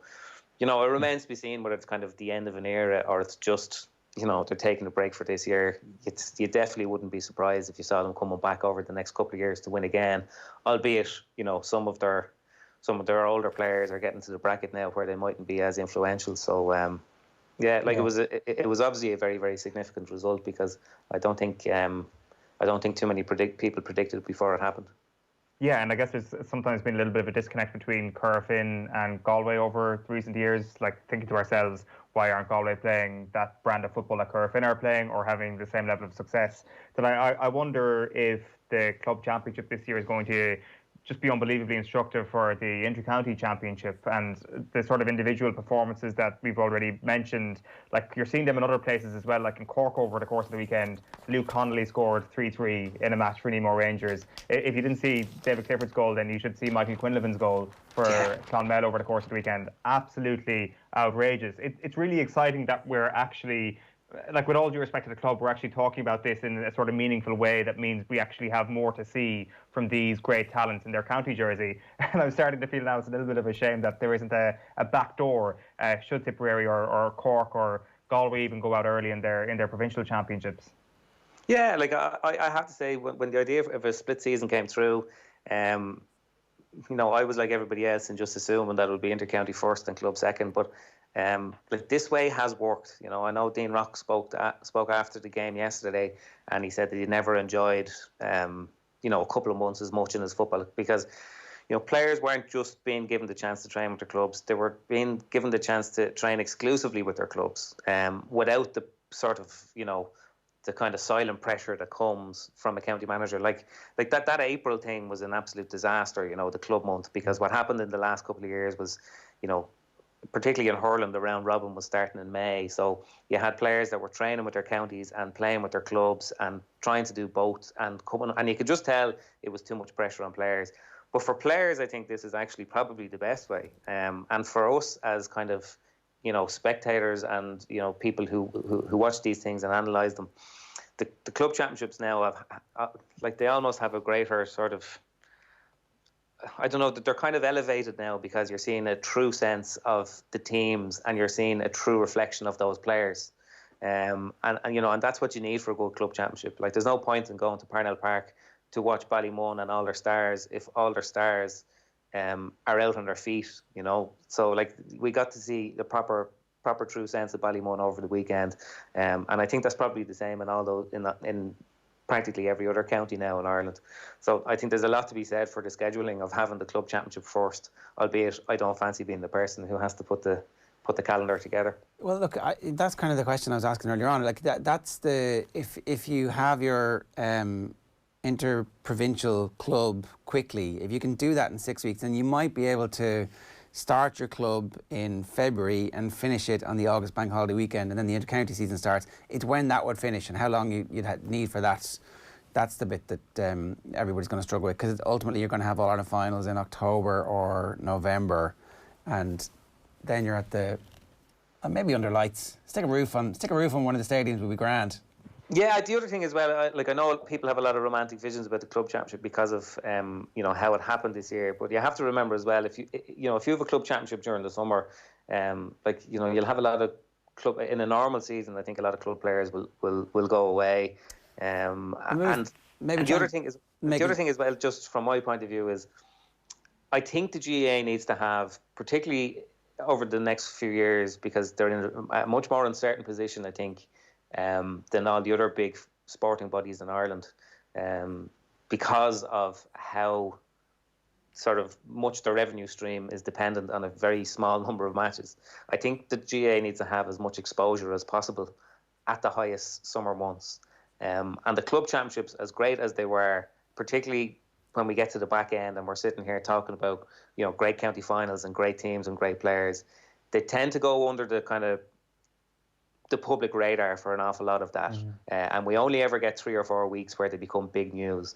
And I'm not sure the GAA would be ready yet to hand over those sort of peak summer months to the club championships and for them to kind of keep the ship afloat, because, the inter-county game is still where people are most attracted to. Like, even our conversation this morning about county finals inevitably turned towards the prism of the how this is going to how it's going to impact the inter-county thing. So by all means shorten it, by all means give the clubs a proper window, but I think you have to be careful what you wish for here. Well, could you finish the club season by mid-June and then have July, August, September, October be your inter-county, and then everybody has a couple of months off?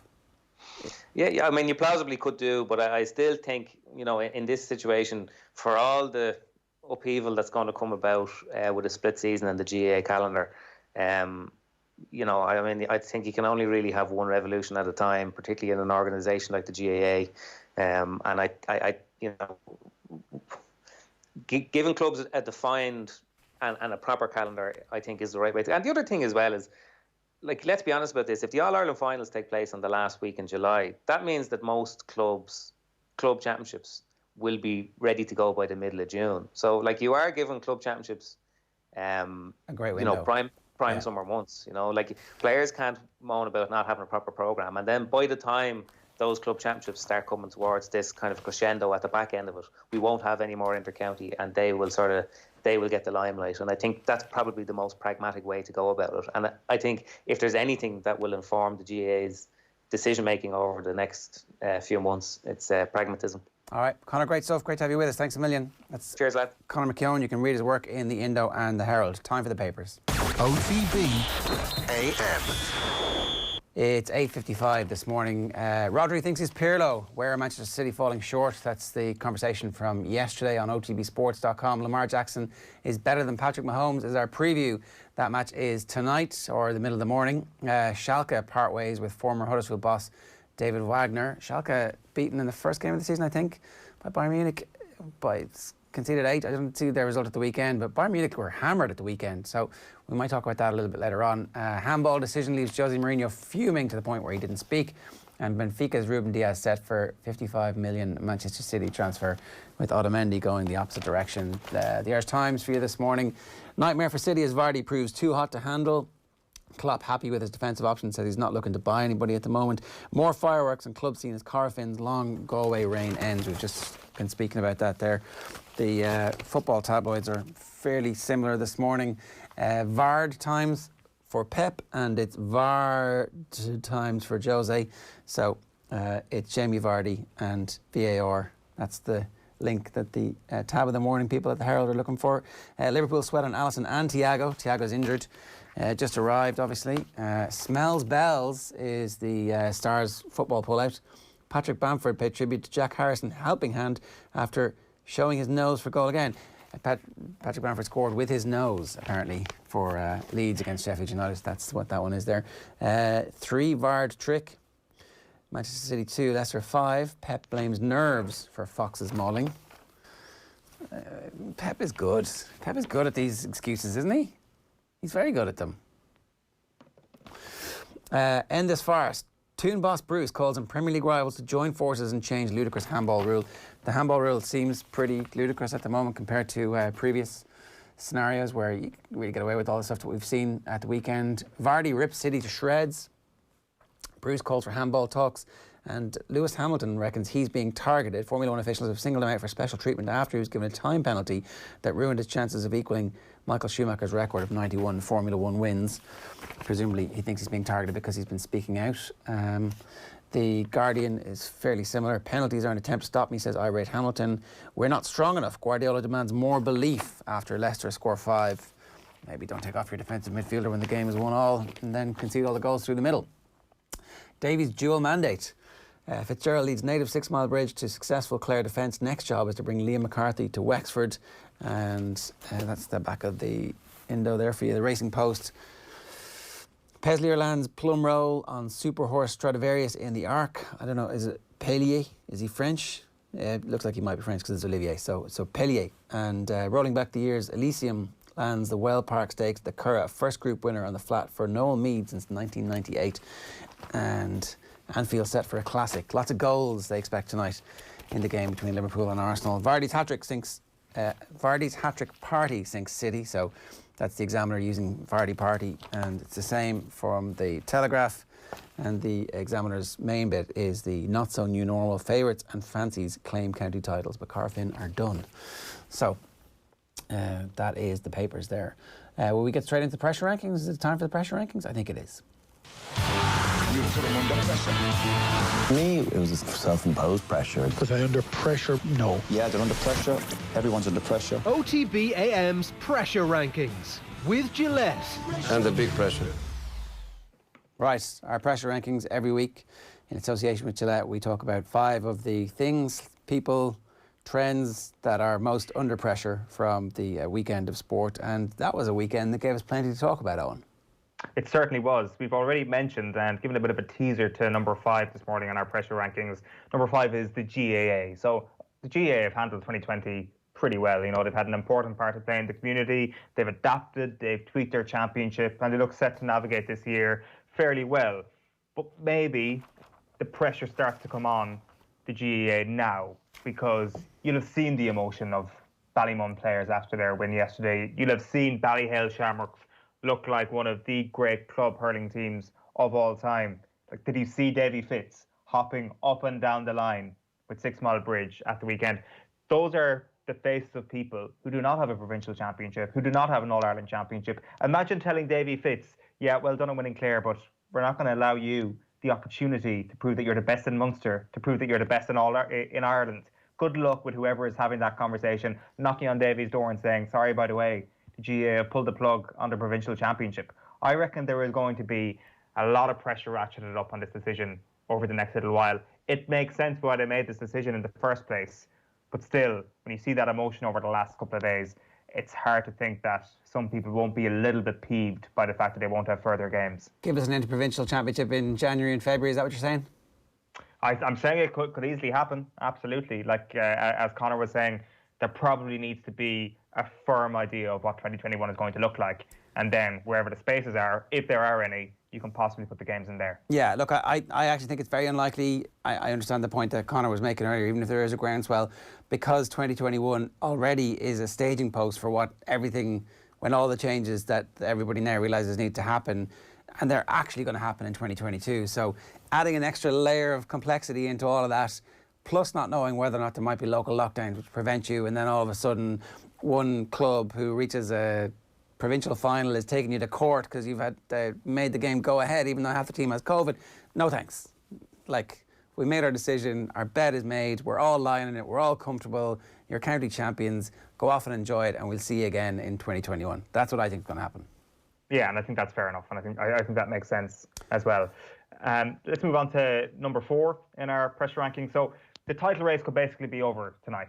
Manchester City looking a little bit frail, to say the least. Who knows if Liverpool will get caught if they get all 3 points tonight. So it's all on the shoulders of the team who are going up against Liverpool this evening. So let us check to see who's playing Liverpool tonight. Oh, it's Arsenal. 17 goals conceded in their last 4 trips to Anfield. A little bit of pressure on Arsenal to keep the, it's just the entire season on the line here, Arsenal. If you don't get the job done tonight, that's it. We may as well write off 2020, 2021 as a season, write off all the happiness that comes from the unknowing, from the suspense that a title race gives us. You don't think that Leicester City or Everton can go toe-to-toe over the course of a 38 league game season with Liverpool and give us the title race that we deserve?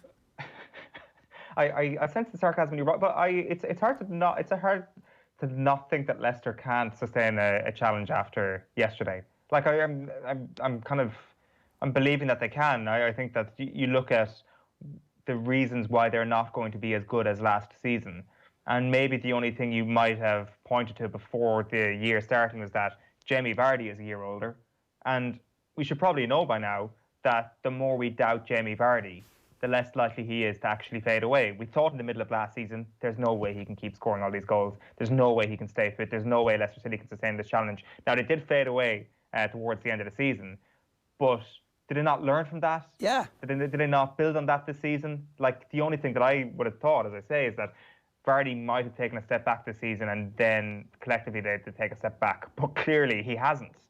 And everybody else is moving forward. There's an average age of 26, I think, in that squad.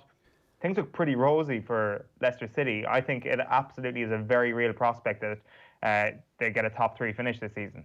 Leicester's recruitment is excellent. They keep managing to buy players, have them in and out of the team to the point where when they sell the player whose position they're eventually going to take, they're ready to actually perform over 90 minutes and over a league season. So they've got a lot going for them, and actually their manager is beginning to get to a point where,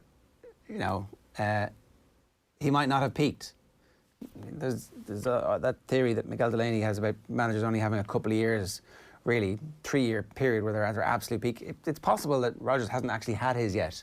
That everything up to this point has been him learning to get to. I mean, look, No, I think that's right. Like, I'm not sure, did he see his post-match interview on Sky yesterday? There was something weirdly emotional about it, where he was like, I've been trying to coach my teams to do this for so long. It almost felt like yesterday was finally when the Brendan Rodgers message was produced at its most clear. I listened to the game. Maybe this is the peak. Maybe he has now arrived at it.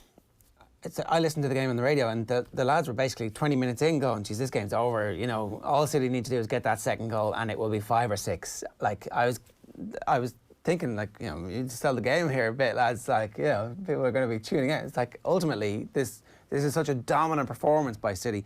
Leicester don't really look at it at all. And then all of a sudden it was like, oh, hang on, Leicester have got a penalty. What's going on? And the second half turnaround is so complete. So the fragility of Manchester City, I think, is also the main thing that, like, even if the decision to take off Fernandinho is wrong, that's why the title race all seems to be on Arsenal's shoulders. They need to beat or get a point tonight. Otherwise, Liverpool can cascade gently towards another 90-point season and win by February. Possibly. Well, I will say the pressure is definitely on Arsenal to at least keep it mad. Keep the Premier League mad. If Liverpool get beaten tonight, then we can officially put this down as a crazy start to the season. So that's where the pressure is on Arsenal for me. I think that there's, seriously speaking here, like, there is a good chance that we do get a title race of some description, because Liverpool might lose games as well that don't happen to be up against Arsenal in down the line. Right, number 3 in our pressure rankings this morning is Ruben Dias. You know, welcome to Manchester, Ruben Dias. You've got a £65 million price tag on your head, and you are going to be tasked with fixing a defence that, I guess, likes to play a ridiculously high line for a manager who has a tendency to randomly take off his best defensive midfielder despite games being in the melting pot here and there. You know, Nathan Ake is already old news. It is now up to you, Ruben Dias. It's up to you to claw back that 18-point deficit that existed on Liverpool last season. You know, you're going to need to win Manchester City a Champions League title as well this season, if possible. The club, they spent like £500 million on essential defenders down through the years, and there is a general sense that they finally know what a centre-back looks like. You are that centre-back. No pressure, Ruben Dias. Ruben Dias, you're in at number 3 in our Gillette Pressure Rankings. We, of course, have seen Ruben Dias play in the flesh, Eoin. Yes, we have. We sure have. That was a very telling performance for Ruben Dias. We knew that he was going to come good that day. A night actually for Benfica that João Felix didn't even play in. And he wasn't good enough to make the team that night. Wasn't even good enough to make the team. And that brings us seamlessly on to number 2 in our Gillette Pressure Rankings this morning. At number 2 is Josep Maria Bartomeu. I think he's appeared in this Pressure Rankings a number of times already over the last couple of months. There will never not be pressure on Bartomeu this season after almost allowing Lionel Messi to leave the club. And that pressure is only going to intensify now as a result of the events over the weekend. So for him to not have pressure on him, for him to not be in the spotlight, he probably needed Luis Suarez to pass his fit and proper Italian test, or whatever that thing was. He needed Luis Suarez to be good at Italian. He needed him out of the country, he needed him playing for Juventus, and he needed him not in the general view of the Barcelona supporter and not in the same league as the Barcelona player, because at the weekend, Luis Suarez proved that he still has it. Scored a brace in his debut for Atletico Madrid. Granted, they were up against a very poor Granada side. We called him 2 men and a baby last week. Himself, Diego Costa, João Felix. They look amazing. They look brilliant. They like João Felix playing on the left of a front 2 in a classic Simeone 4-4-2. Looks like he is finally going to arrive and be the player that Atletico Madrid knew they were buying for whatever they paid for him last summer. And Suarez is going to be a little bit of a nuisance for every team that he comes up against this year, especially alongside Diego Costa, but he's also going to score goals. And every goal that he bangs in, every step closer that Atletico Madrid take to actually launching a proper title challenge in the Liga this season is added pressure on Bartomeu. I think he's going to regret the breakdown in relationship with Luis Suarez. Certainly Luis Suarez's inability to speak Italian in anything other than the infinitive. The only one thing that you would say is that Barcelona have apparently gone from having the real Ronaldo and Ronaldinho to Leo Messi to Ansu Fati, who scored twice in the first 20 minutes. When the absolute crisis is raging around and you absolutely need your team to come out and perform, you turn to the kid And he's like, yeah, no worries, everybody. I've got this. Scores twice. Already did the same for Spain just recently. And it's like, well, I mean, everything is fine again. Also, Messi, I mean, you know, you're great and everything, and you've been really good for us, but we're okay. We're going to be okay. Well, that would be the ideal situation, is that Messi is bringing along Fati to be the next great thing over the course of the next season. It could take a couple of years, though. Like, he's still only, 17? Like, it's a ridiculously young age to be already crowning him as the heir. But yeah, that's Bartomeu who comes in. He's 18 on Halloween. He's born on Halloween. Oh, he's 18 on Halloween, okay. Eoin. That's the kind of perfect. Think of all the puns. Think of all the lifetime of good stuff that we can do. Look, you're right. Bartomeu should definitely be there. I think it's only fit and proper that he should be at this point. But more than that, there is somebody else who's under the most pressure at the moment, because Steve Bruce has emerged as the unlikely union leader. What's going on? I can't believe we've got to 9:10 on this Monday morning and we haven't mentioned what is tearing the entire football world apart. At number one in our pressure rankings are football's lawmakers. And I'm not just talking about lawmakers in general here. I'm talking about IFAB. 4 letters that send shivers down all good football men's spines. That's the International Football Association Board and their fancy headquarters in Zurich. The game is gone as a result of IFAB. They are public enemy number one. And if you had to put a name on public enemy number one rather than IFAB, you'd have to pick David Meyler. He's a former top-flight official. He's a former Harrow schoolmaster. But worse than that, he has now ruined football. He's ruined everything, in fact. Like, how could you prompt poor Roy Hodgson into an emotional post-game rant on the BBC Twitter account that has racked up 2.5 million views at this point? The man is 73. How could you do that to him, David? How could you force, as you say, Steve Bruce into calling out a decision that benefited his own team? Yeah. How could you force Jose Mourinho into not commenting on refereeing decisions? And, of course, worst of all, you forced Mike Ashley into rubbing his hands with glee, sitting in the stands, smiling at something. You caused Mike Ashley to be happy. That is the most sickening side in all of football, and that is all of IFAB's fault. You expect the pressure to reach boiling point this week. You can expect a petition started by Jamie Carragher or Gary Neville or Gary Lineker, and it'll be entitled Save Our Game in block caps, and it'll gain 1 million signatures, and the pressure will reach boiling point, at which point IFAB may need to go into hiding, LRA may need to go into hiding, or the game may need to be saved and the rule will change. Who knows? It's the biggest story in sport right now, and football needs to be saved, basically. Football's lawmakers, you are number one in this week's pressure rankings. OTB AM's Pressure Rankings with Gillette. OTB AM. This is OTB Sports Radio. Dad Pod. This is a video thing as well. Have a name. Podcast. Midlife crisis. Paddy Daddy. Midlife crisis. Dadcast. That's not bad, actually, yeah. Dadcast with Cadbury Freddo Treasures. Tuesdays from 3 p.m. on OTB Sports Radio. Tune in on the OTB Sports app. OTB Sports, in partnership with Cadbury FC, have kicked off a brand new series of in-depth chats with some of the biggest names in football. Gary Neville just rocks up tomorrow and says, yeah, I'll be a coach. No. The third episode sees Gary Neville and Teddy Sheringham sit down for an in-depth chat, which will be brought to you on OTB social channels and OTB Sports Radio on Monday the 5th of October. Check out CadburyFC.com for updates on promotions and giveaways.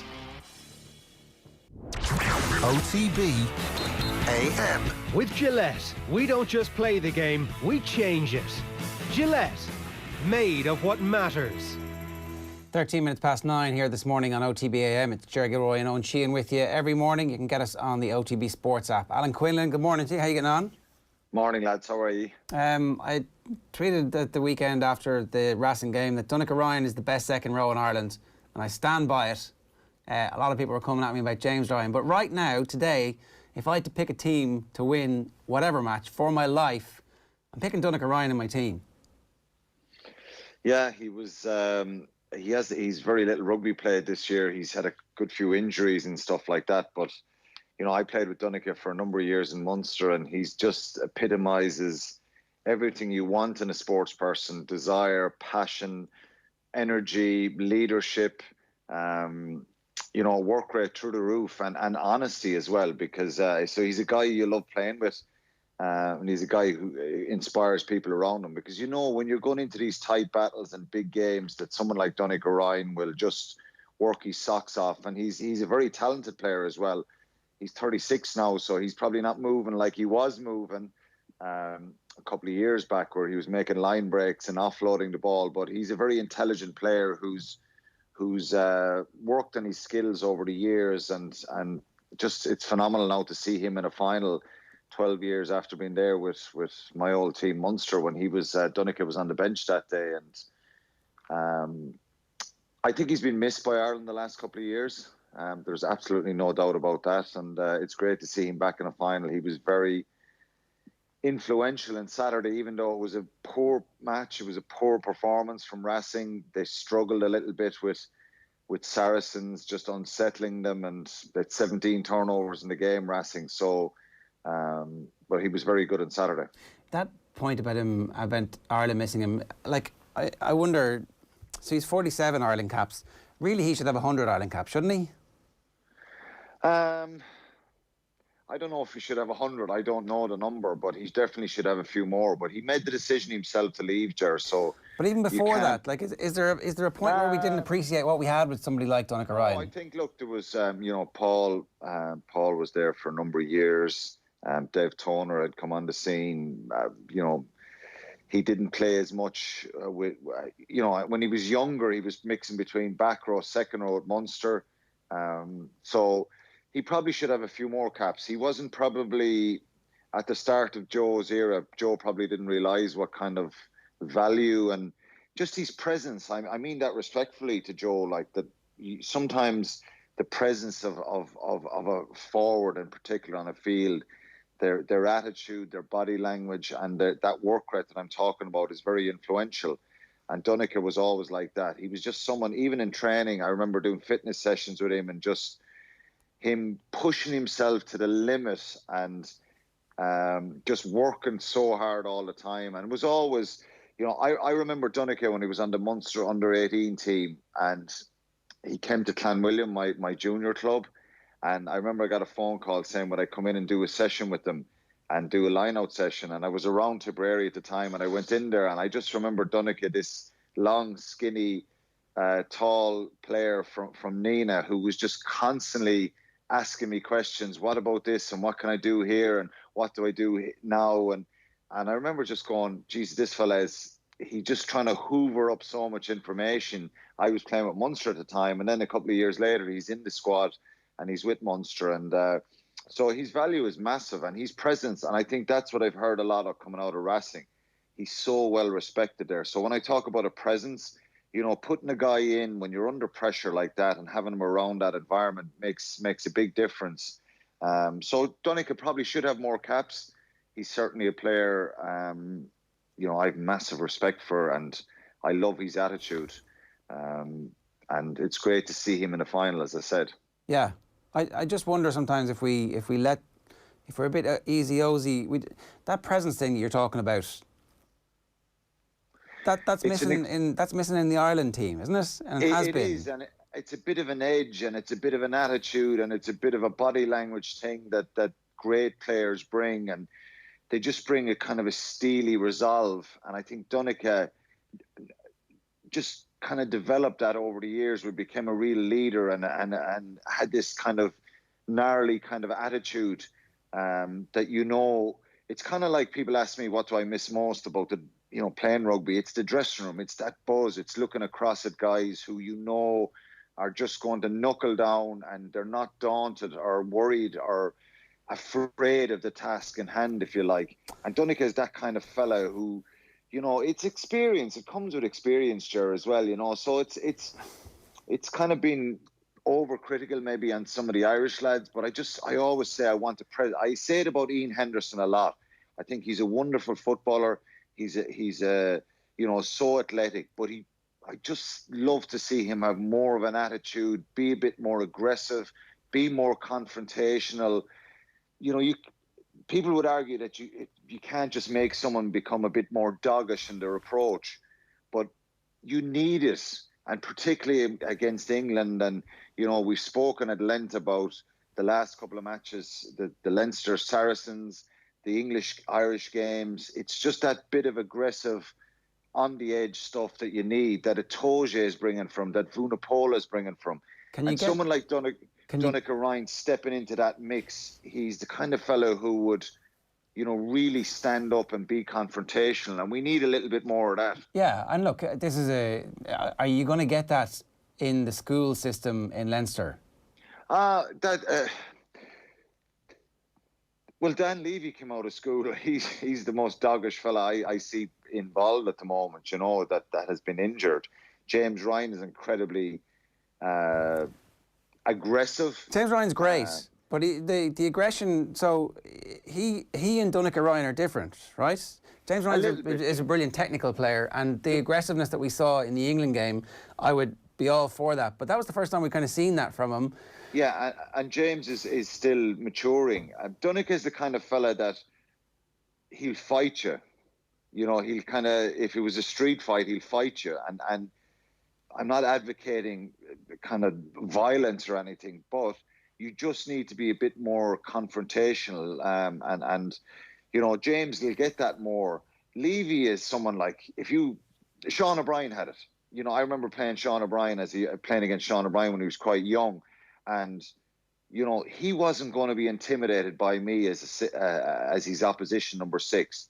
He was as hard as nails. And I remember him swinging a forearm at me in one of those early games. And I remember thinking, Jesus, this fella he's a hard nut.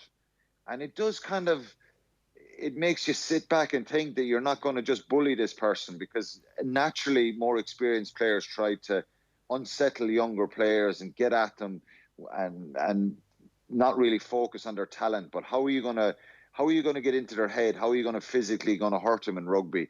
And we do lack a little bit of that. And as you know, the debate goes on, Ger, about the physicality and stuff like this.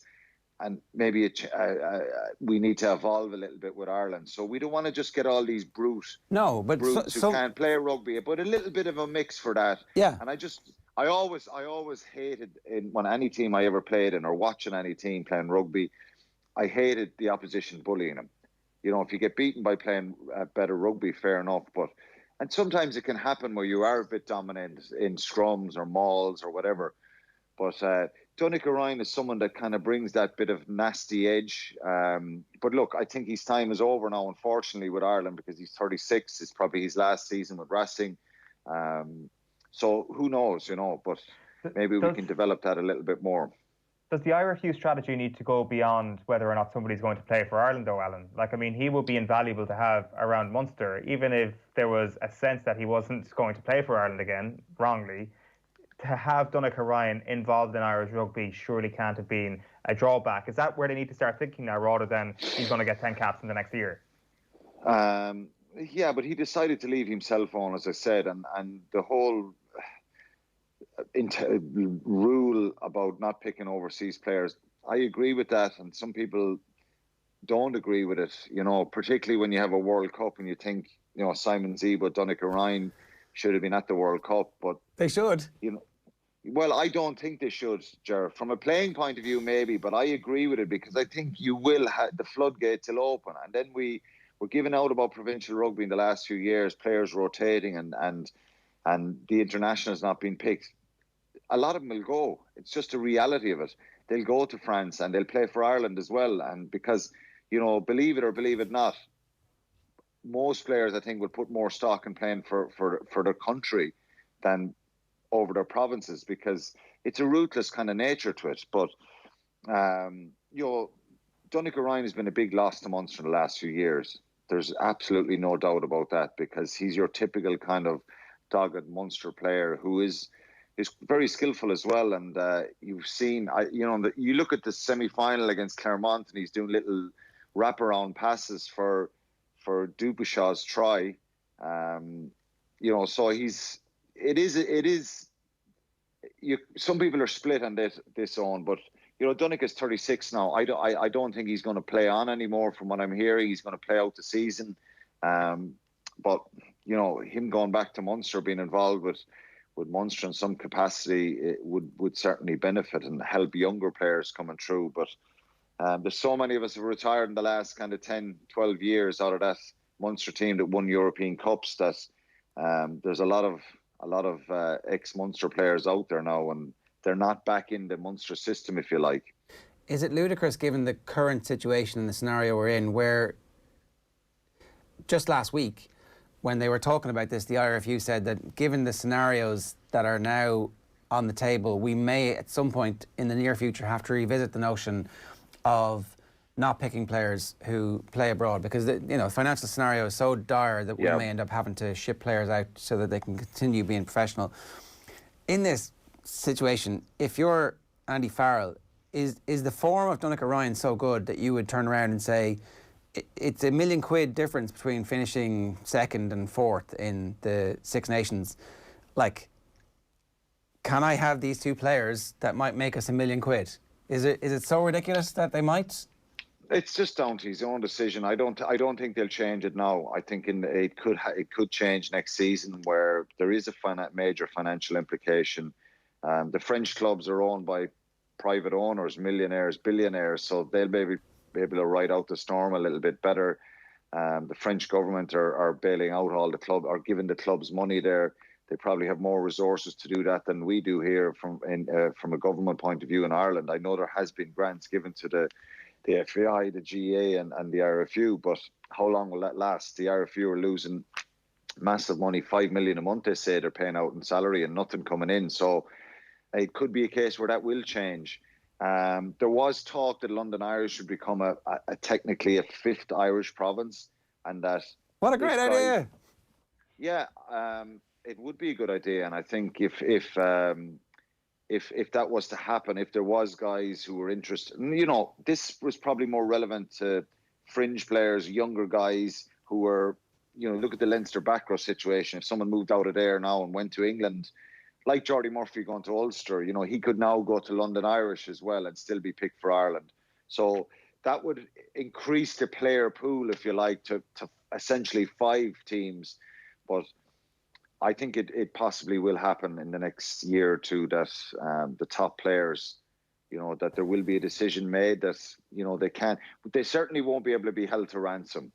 And they've buckled under a couple of times in, the last 10 years where certain players like Keith Earls, for example, was about to go to Saracens and he got an improved offer to stay. We've seen Sean O'Brien, Jamie Heaslip, Dricko in the earlier years, playing the card, overseas card, which is exactly what I would do as well. And the agents are doing that. And that's just the business of it. But I think now going forward, if that stuff goes on too much, and if there's a huge difference in the salary, if you're getting offered 500 grand to be in France or 300 here, well, it's a massive gap. Yeah. And I don't think the RFU are going to be able to do that. But it'd be great for the player in a sense, from a selfish point of view, if they can still go to France and be picked for Ireland. So, look, it may change and this debate kind of will rumble on a little bit, but I just think I agree with the decision from the RFU not to pick overseas players because it keeps them at home. And I just know from a personal point of view, if there was 50 or 100 grand in the difference or play for Ireland and the possibility of maybe playing less games, being better managed, in the longer term, it's probably, I'd be saying I want to play for Ireland, and that 100 grand you'll get it back extra at the end. A year. Yeah, probably, or you'll play out, and plus I want to play for Ireland, and if I play for Ireland, I'm going to get the match fees, and I'm going to make up some of that money anyway. Yeah, I totally understand that. Make 30, 40 grand. So, but it's the big difference. It's where, you're getting 500-600 and you're getting 300 here. Well, it's a no-brainer. Yeah, and you just go. Can we tease out the London Irish idea? Because we've been talking about this on the show for ages. Are people talking about it again as a possibility? Yeah. Look, it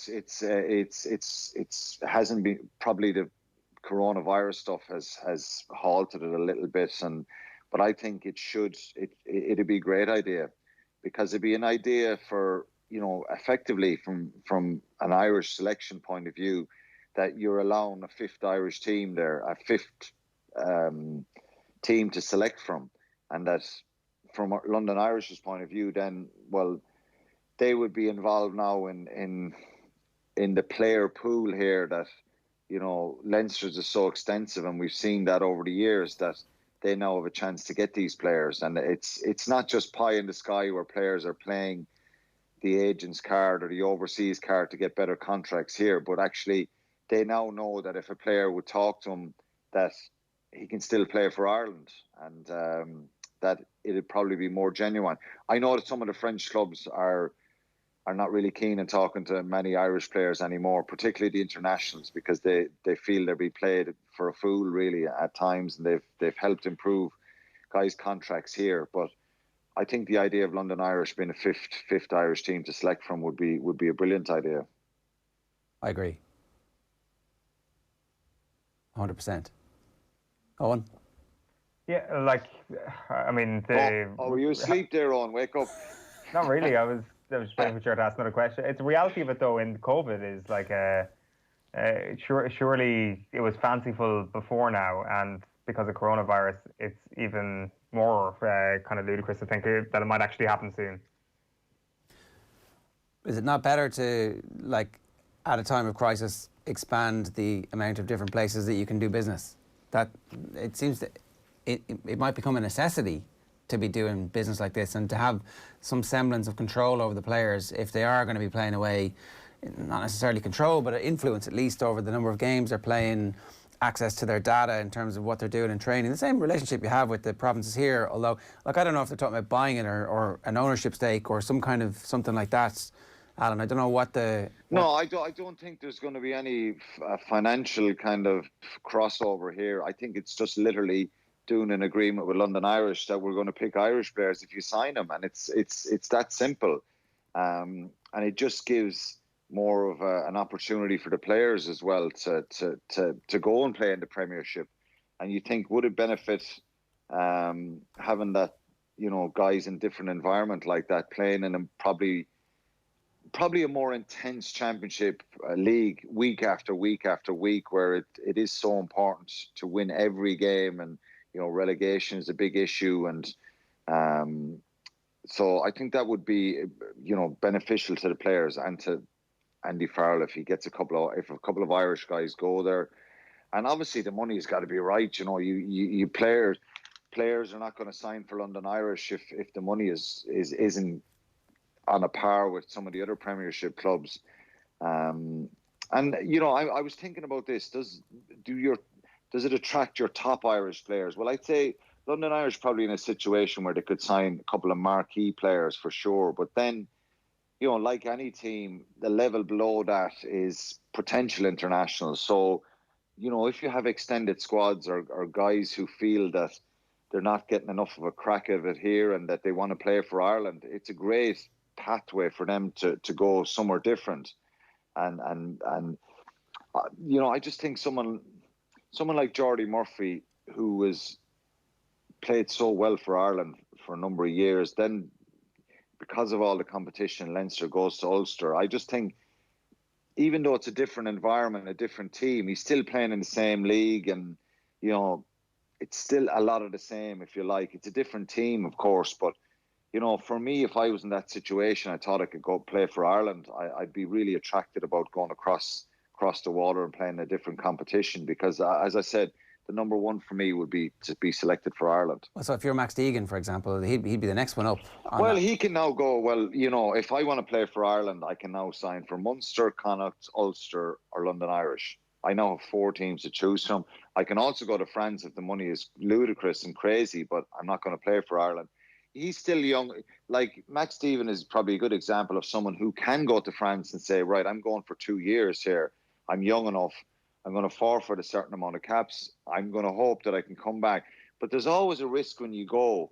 You know, Mick O'Driscoll left Munster for Perpignan and, you know, went for 2 years, came back and got back involved with Ireland a bit again, and was very influential for Munster. So some guys can go and come back, but I think if you're at that 27, 28 mark and you're an international and you decide, well, I'm going to take 2 years out and go to France, it's risky. Yeah. It's very, very risky. But look, it may change. Do you think this is likely to happen? More likely than less likely to happen, or how far along is this? I think it's likely to happen. I think it'd be a great idea, as I said.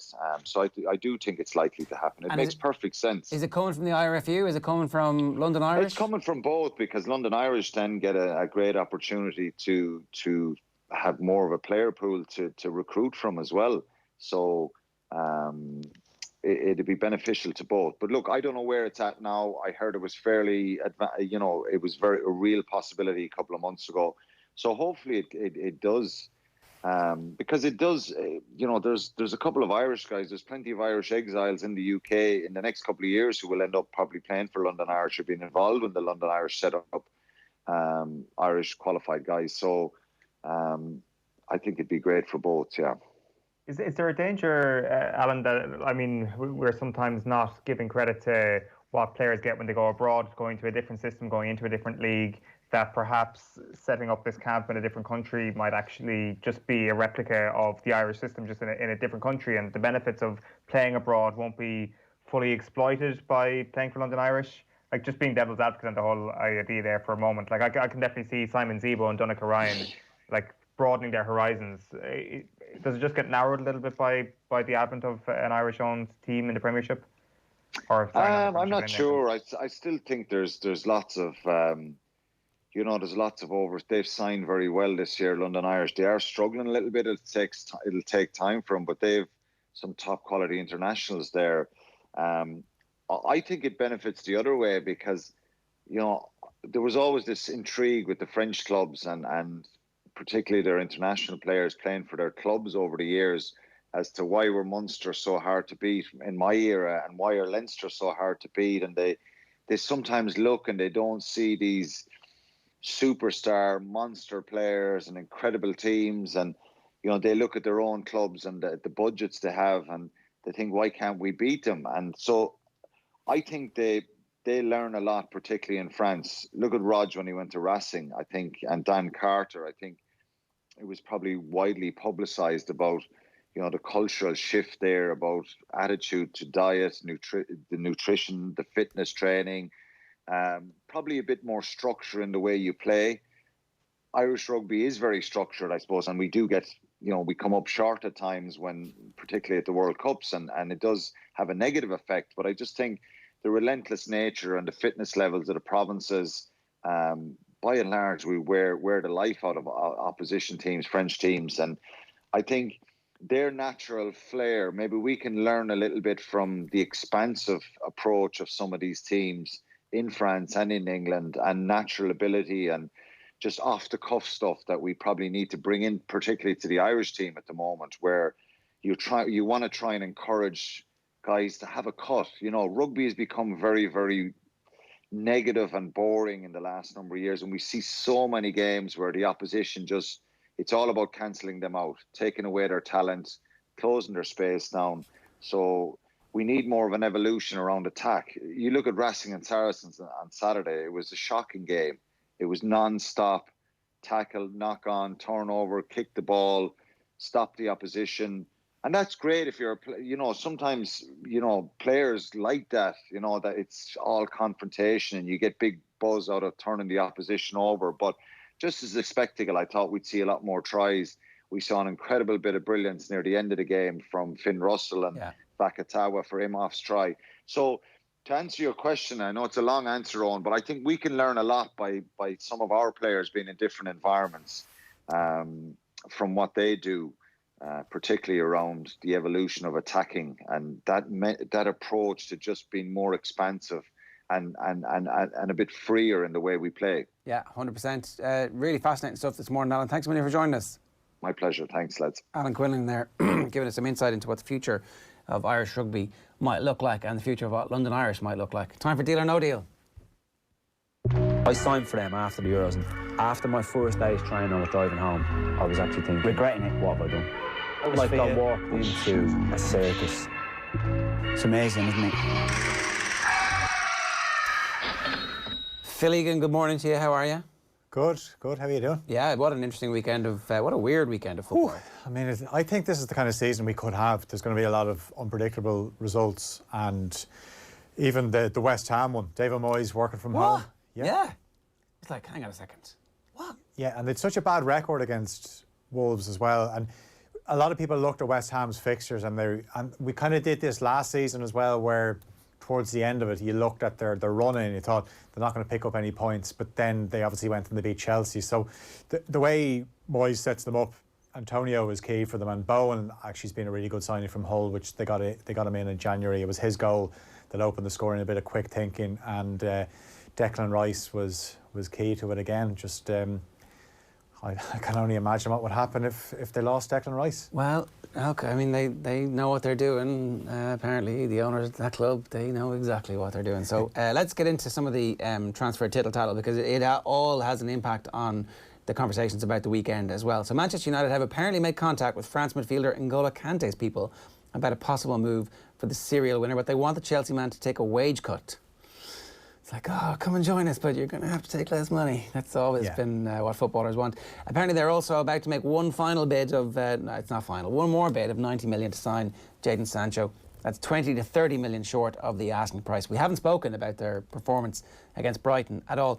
Where are the problems for this Man United team, and are there any deals to be done in the next 7 days that are going to sort those problems out? Oh, they need a lot of sorting out. You look at the defence, obviously, Lindelof always gets the headlines for any mistakes they make. I was even watching Match of the Day at the weekend, and yeah, Lindelof wasn't good, but Harry Maguire wasn't much better. But because he's the United captain, he's English. An England international, and they paid 80 million for him, it seems that he's exempt from criticism. But yeah, even Wan-Bissaka, who I would rate as their best defender, looks like he's doubting himself now. You think of the Solly March goal, if you look at it again, a cross coming in from the left-hand side, which is where Sevilla scored, where De Jong scored from. And on that night, Lindelof got a lot of the flack. I actually thought Wan-Bissaka should have been the one coming across to pick up De Jong. But on Saturday, Lindelof again is in no man's land, so all the players have to shift one across, which means Wan-Bissaka is picking up Neil Maupay, and behind them then is Solly March. But Bruno Fernandes is actually standing there, and he can see Solly March, and he just stands there. And Solly March, obviously, it's quite a difficult header that he scores from, and he had to be quite subtle with it. But I know Bruno Fernandes is not a defender, but you still have to sense the danger. If you see somebody and you think he actually could score if the ball comes to him, I mean, go and mark him. The alarm bell should be ringing there. But look, Bruno Fernandes got them out of jail with an unbelievable penalty. Well, look, the crazy rules got them out of jail, right? Yeah, they are the rules, unfortunately, at the moment. Actually, do you know what though? The Maupay one, I think, was a penalty. But that doesn't fall into the same category as what Eric Dyer did yesterday or what Joel Ward did on Saturday. Sorry, the hand is up, but the game's over. The game is over. The game is over. Well, no, the game wasn't over though. When that handball happened. Then the referee blew his full-time whistle. Are you allowed to go back and? Absolutely, you can. Yeah. Like, for how long? It happened in Germany a couple of years ago, where the teams went down the tunnel at half-time, probably had the first sugar in their tea ready to go, and they're like, right lads, back out you go, because we've reviewed it, there's a penalty, and they had to take the penalty. So Chris Kavanagh had blown his whistle as soon as Solly March cleared Maguire's header off the line, but because it happened before the full-time whistle went, they're entitled to it. It was a mental game, but the worry for United is they were so bad, and sometimes with these early kick-offs, it takes you a while to get going. But Brighton hit the woodwork 5 times, and obviously the Aaron Connolly penalty was overturned as well. And United get the win. They're a strange team under Solskjaer. When you think that things are just going to go from bad to worse, they actually start to pull out these results. So maybe this could be a bit of a turning point where they got the win. And Rashford pretty good. Yeah, it was a great goal from Rashford. And I think Van de Beek obviously came on. If you look at the goal or the penalty incident, Maguire's corner, Van de Beek does brilliantly to keep it in, to get the corner. And I'd like to see him in the team, because I just think he gives you that bit more energy.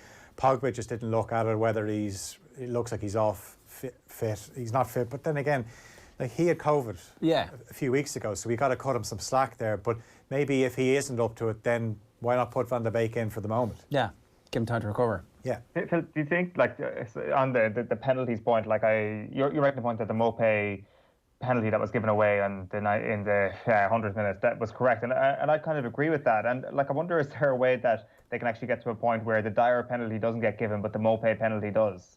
where one is travelling towards goal, one isn't. They're both in the box, but one is a more serious offence than the other. And I wonder, should we start like staggering actual offences within the box to actually get to a point where things might be more sensible? Yeah, see, that's the problem, and that's why they want to be consistent. And so you look at the Dyer and the Joel Ward incidents where, yeah, it hits their hand, and of course it looks worse when you see it in slow motion.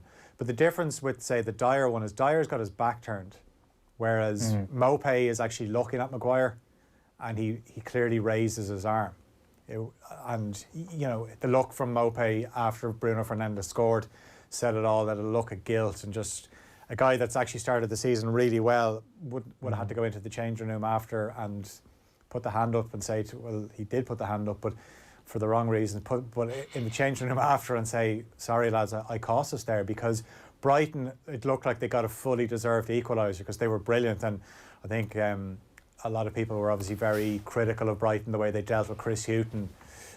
You know, after he kept them up, they sacked him the following day. But you can see the evolution under Graham Potter, and at times they played some great football, but they just weren't clinical enough. Okay, will Kante happen? I don't think so, no. But they definitely need him, because Matic, you know, he obviously plays with that discipline, but he's just not as good as Kante. And but at times I feel with Chelsea that they are starting to underappreciate Kante a bit, because obviously Sarri played him in a more advanced role. You could see what he was trying to do. He's your best dispossessor of the ball, so the higher up you have him, you know, if he wins the ball back for you, obviously you're on the attack. But all the success Kante has had usually has come in that deep role, whether it was under Ranieri with Leicester or Antonio Conte with Chelsea. Give me a 1 to 10 on Sancho happening, 10 being the fact that it will 100% he is signed playing the piano. No, not in this window. Right. No. Phil, you have taken to Twitter to ask, if Alisson misses tonight's game against Arsenal, should Liverpool be signing a new keeper as backup? Why?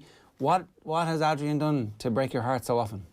I just think I even looked at the Lincoln game last week, and I know, look, the game was an absolute stroll for Liverpool. They scored 7 goals, but the 2 they conceded, there was an incident where there was a ball kicked right at him and he could have caught it, and he just parried it out, and he just doesn't instill that much confidence. And I can only imagine that filters into the defence where balls go into the box. Look, it's very hard to replace Alisson. There's always going to be a drop-off there. But Alisson, if he does miss the game, we're told that he hasn't been training the last few days, the same with Thiago. I think they can obviously cope without Thiago, but Alisson is a bigger loss. We saw that with the Atletico game, the home leg and the Champions League, that if Alisson isn't playing, obviously it's a serious drop-off. But Adrian, he started last season okay, because remember Alisson got injured in the first game, the game against Norwich, and Adrian came in and, you know, he saved that penalty in the Super Cup and Liverpool won, and he was seen as a bit of a cult hero. But I wonder how much confidence, what his confidence is like after that Atletico game. And yeah, I said he just wasn't very convincing. Okay, so you want a replacement. But it's very hard to get you need a goalkeeper that's willing to sit on the bench. So you're either looking at a young guy who is trying to develop and maybe things I can learn off Alisson, or you're looking at a veteran goalkeeper who's happy to sit on the bench. Look, for example, at what Spurs have done. They've got Joe Hart, but honestly, I don't know. Who would you pick, Joe Hart or Adrian? That is not a decision I'd like to make. No, it's a disaster if you're going to Joe Hart. Right, Chelsea will make a formal bid of more than 40 million for Declan Rice this week, according to The Sun. Can Rice fix Lampard's Chelsea? He would certainly help, but I don't think West Ham are parting with Declan Rice for 40 million. They're going to look for the biggest amount, and obviously that they're entitled to do so. But I think they'll price Declan Rice out of it, because they'd be quoting 70, 80 million, and Chelsea won't pay that. I don't think they will. I don't think so. But also, like West Ham, you know, if they think Declan Rice is the new John Terry, would they pay that? They would, wouldn't they?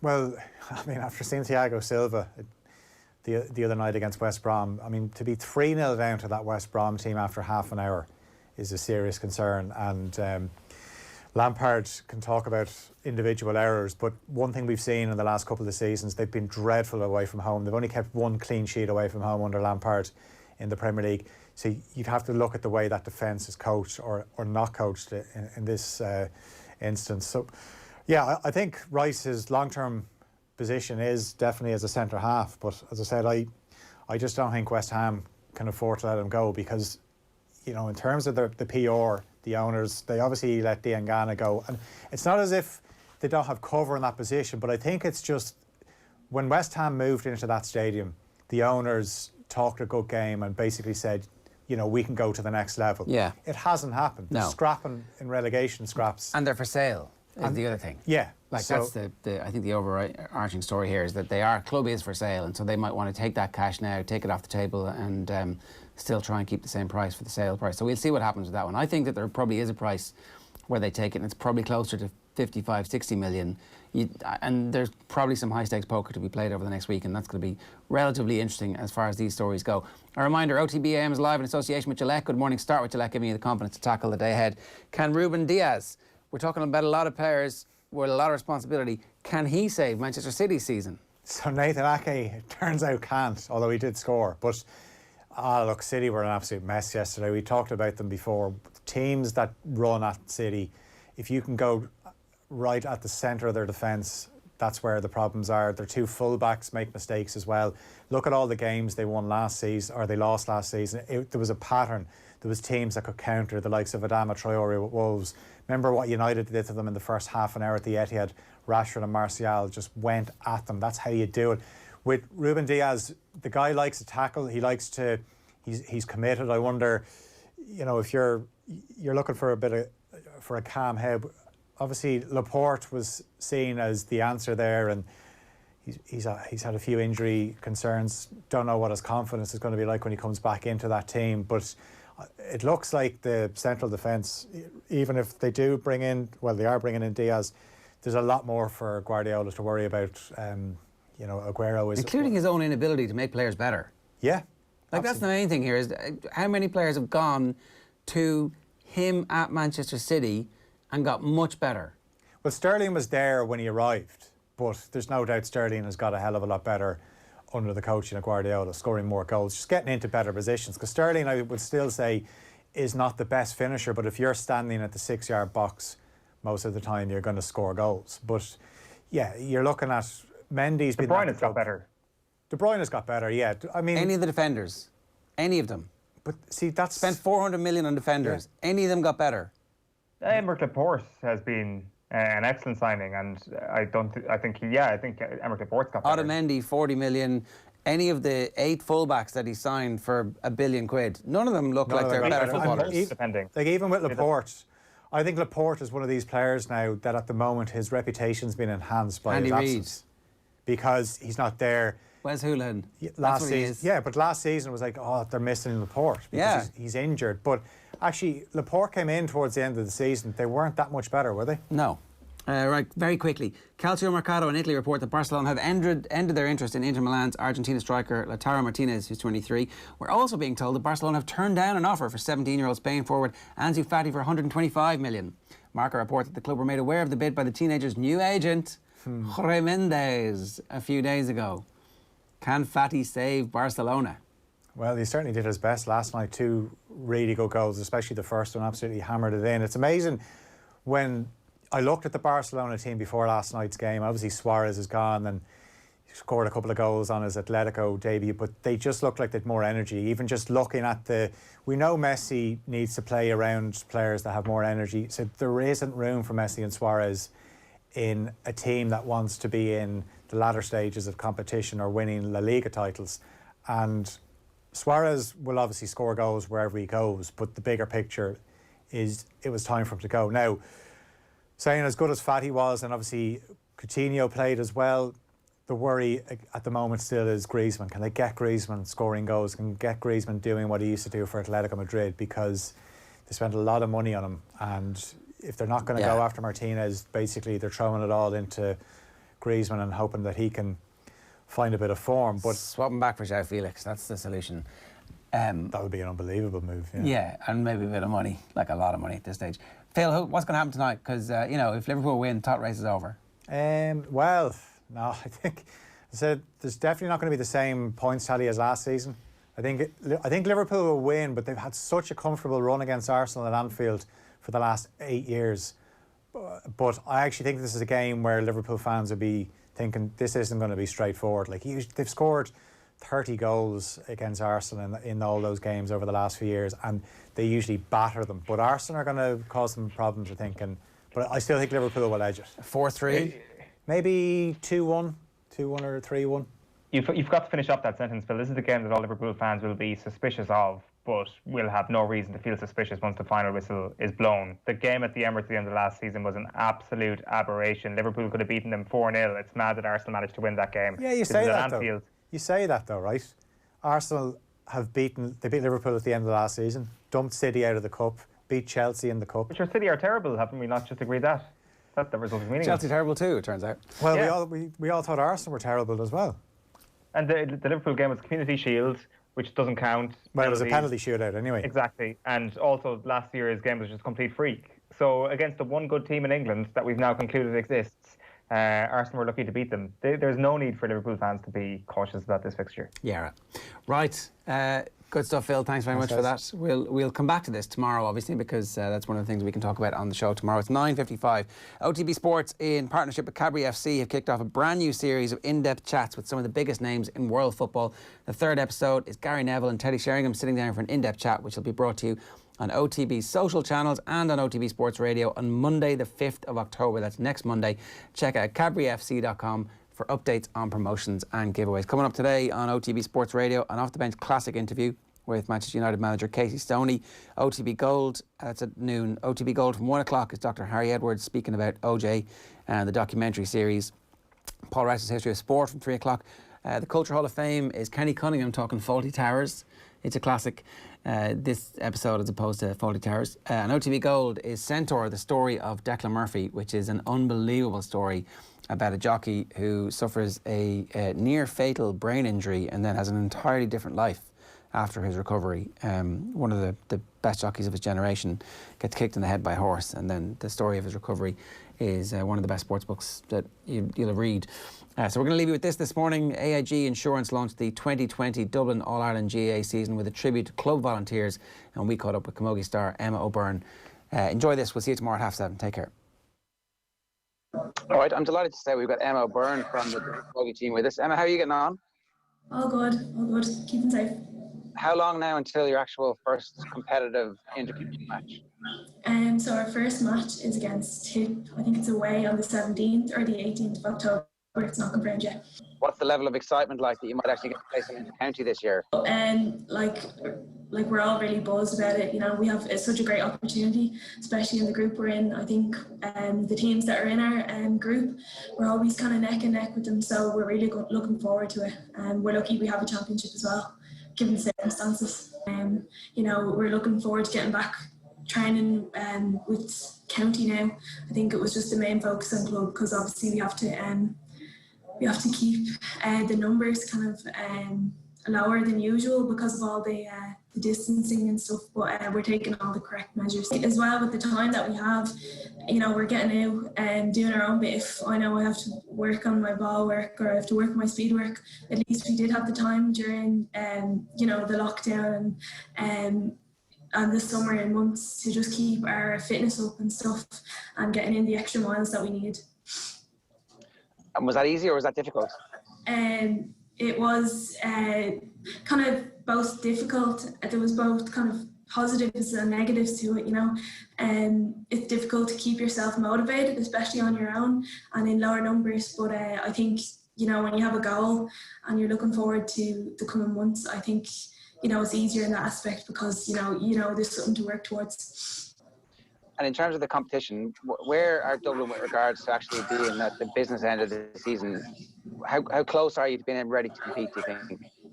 So we have a bye in our group. So basically we have Clare and Tip and a bye. So if we beat Clare and Tip, we get through to a quarter-final. And so that's a really good opportunity for us because we're always pretty close with those two teams.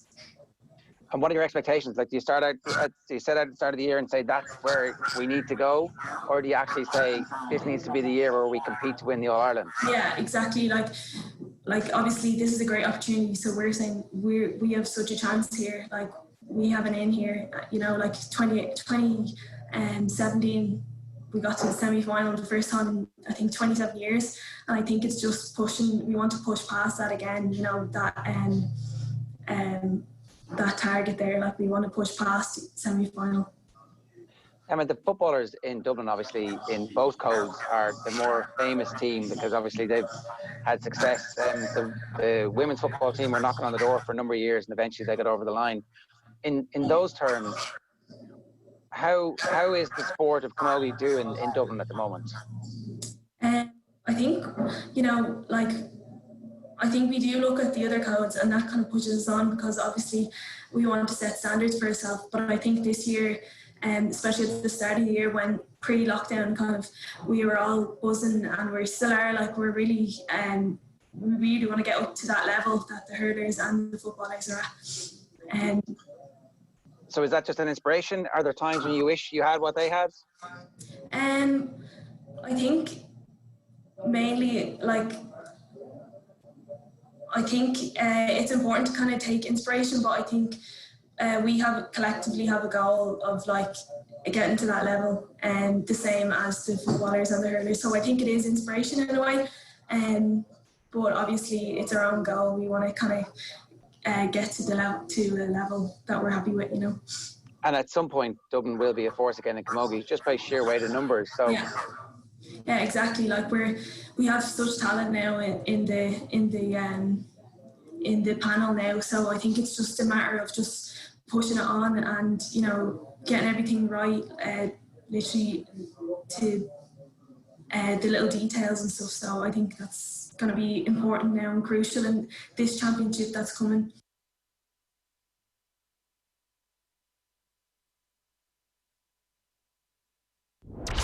OTB AM. With Gillette, we don't just play the game, we change it. Gillette, made of what matters.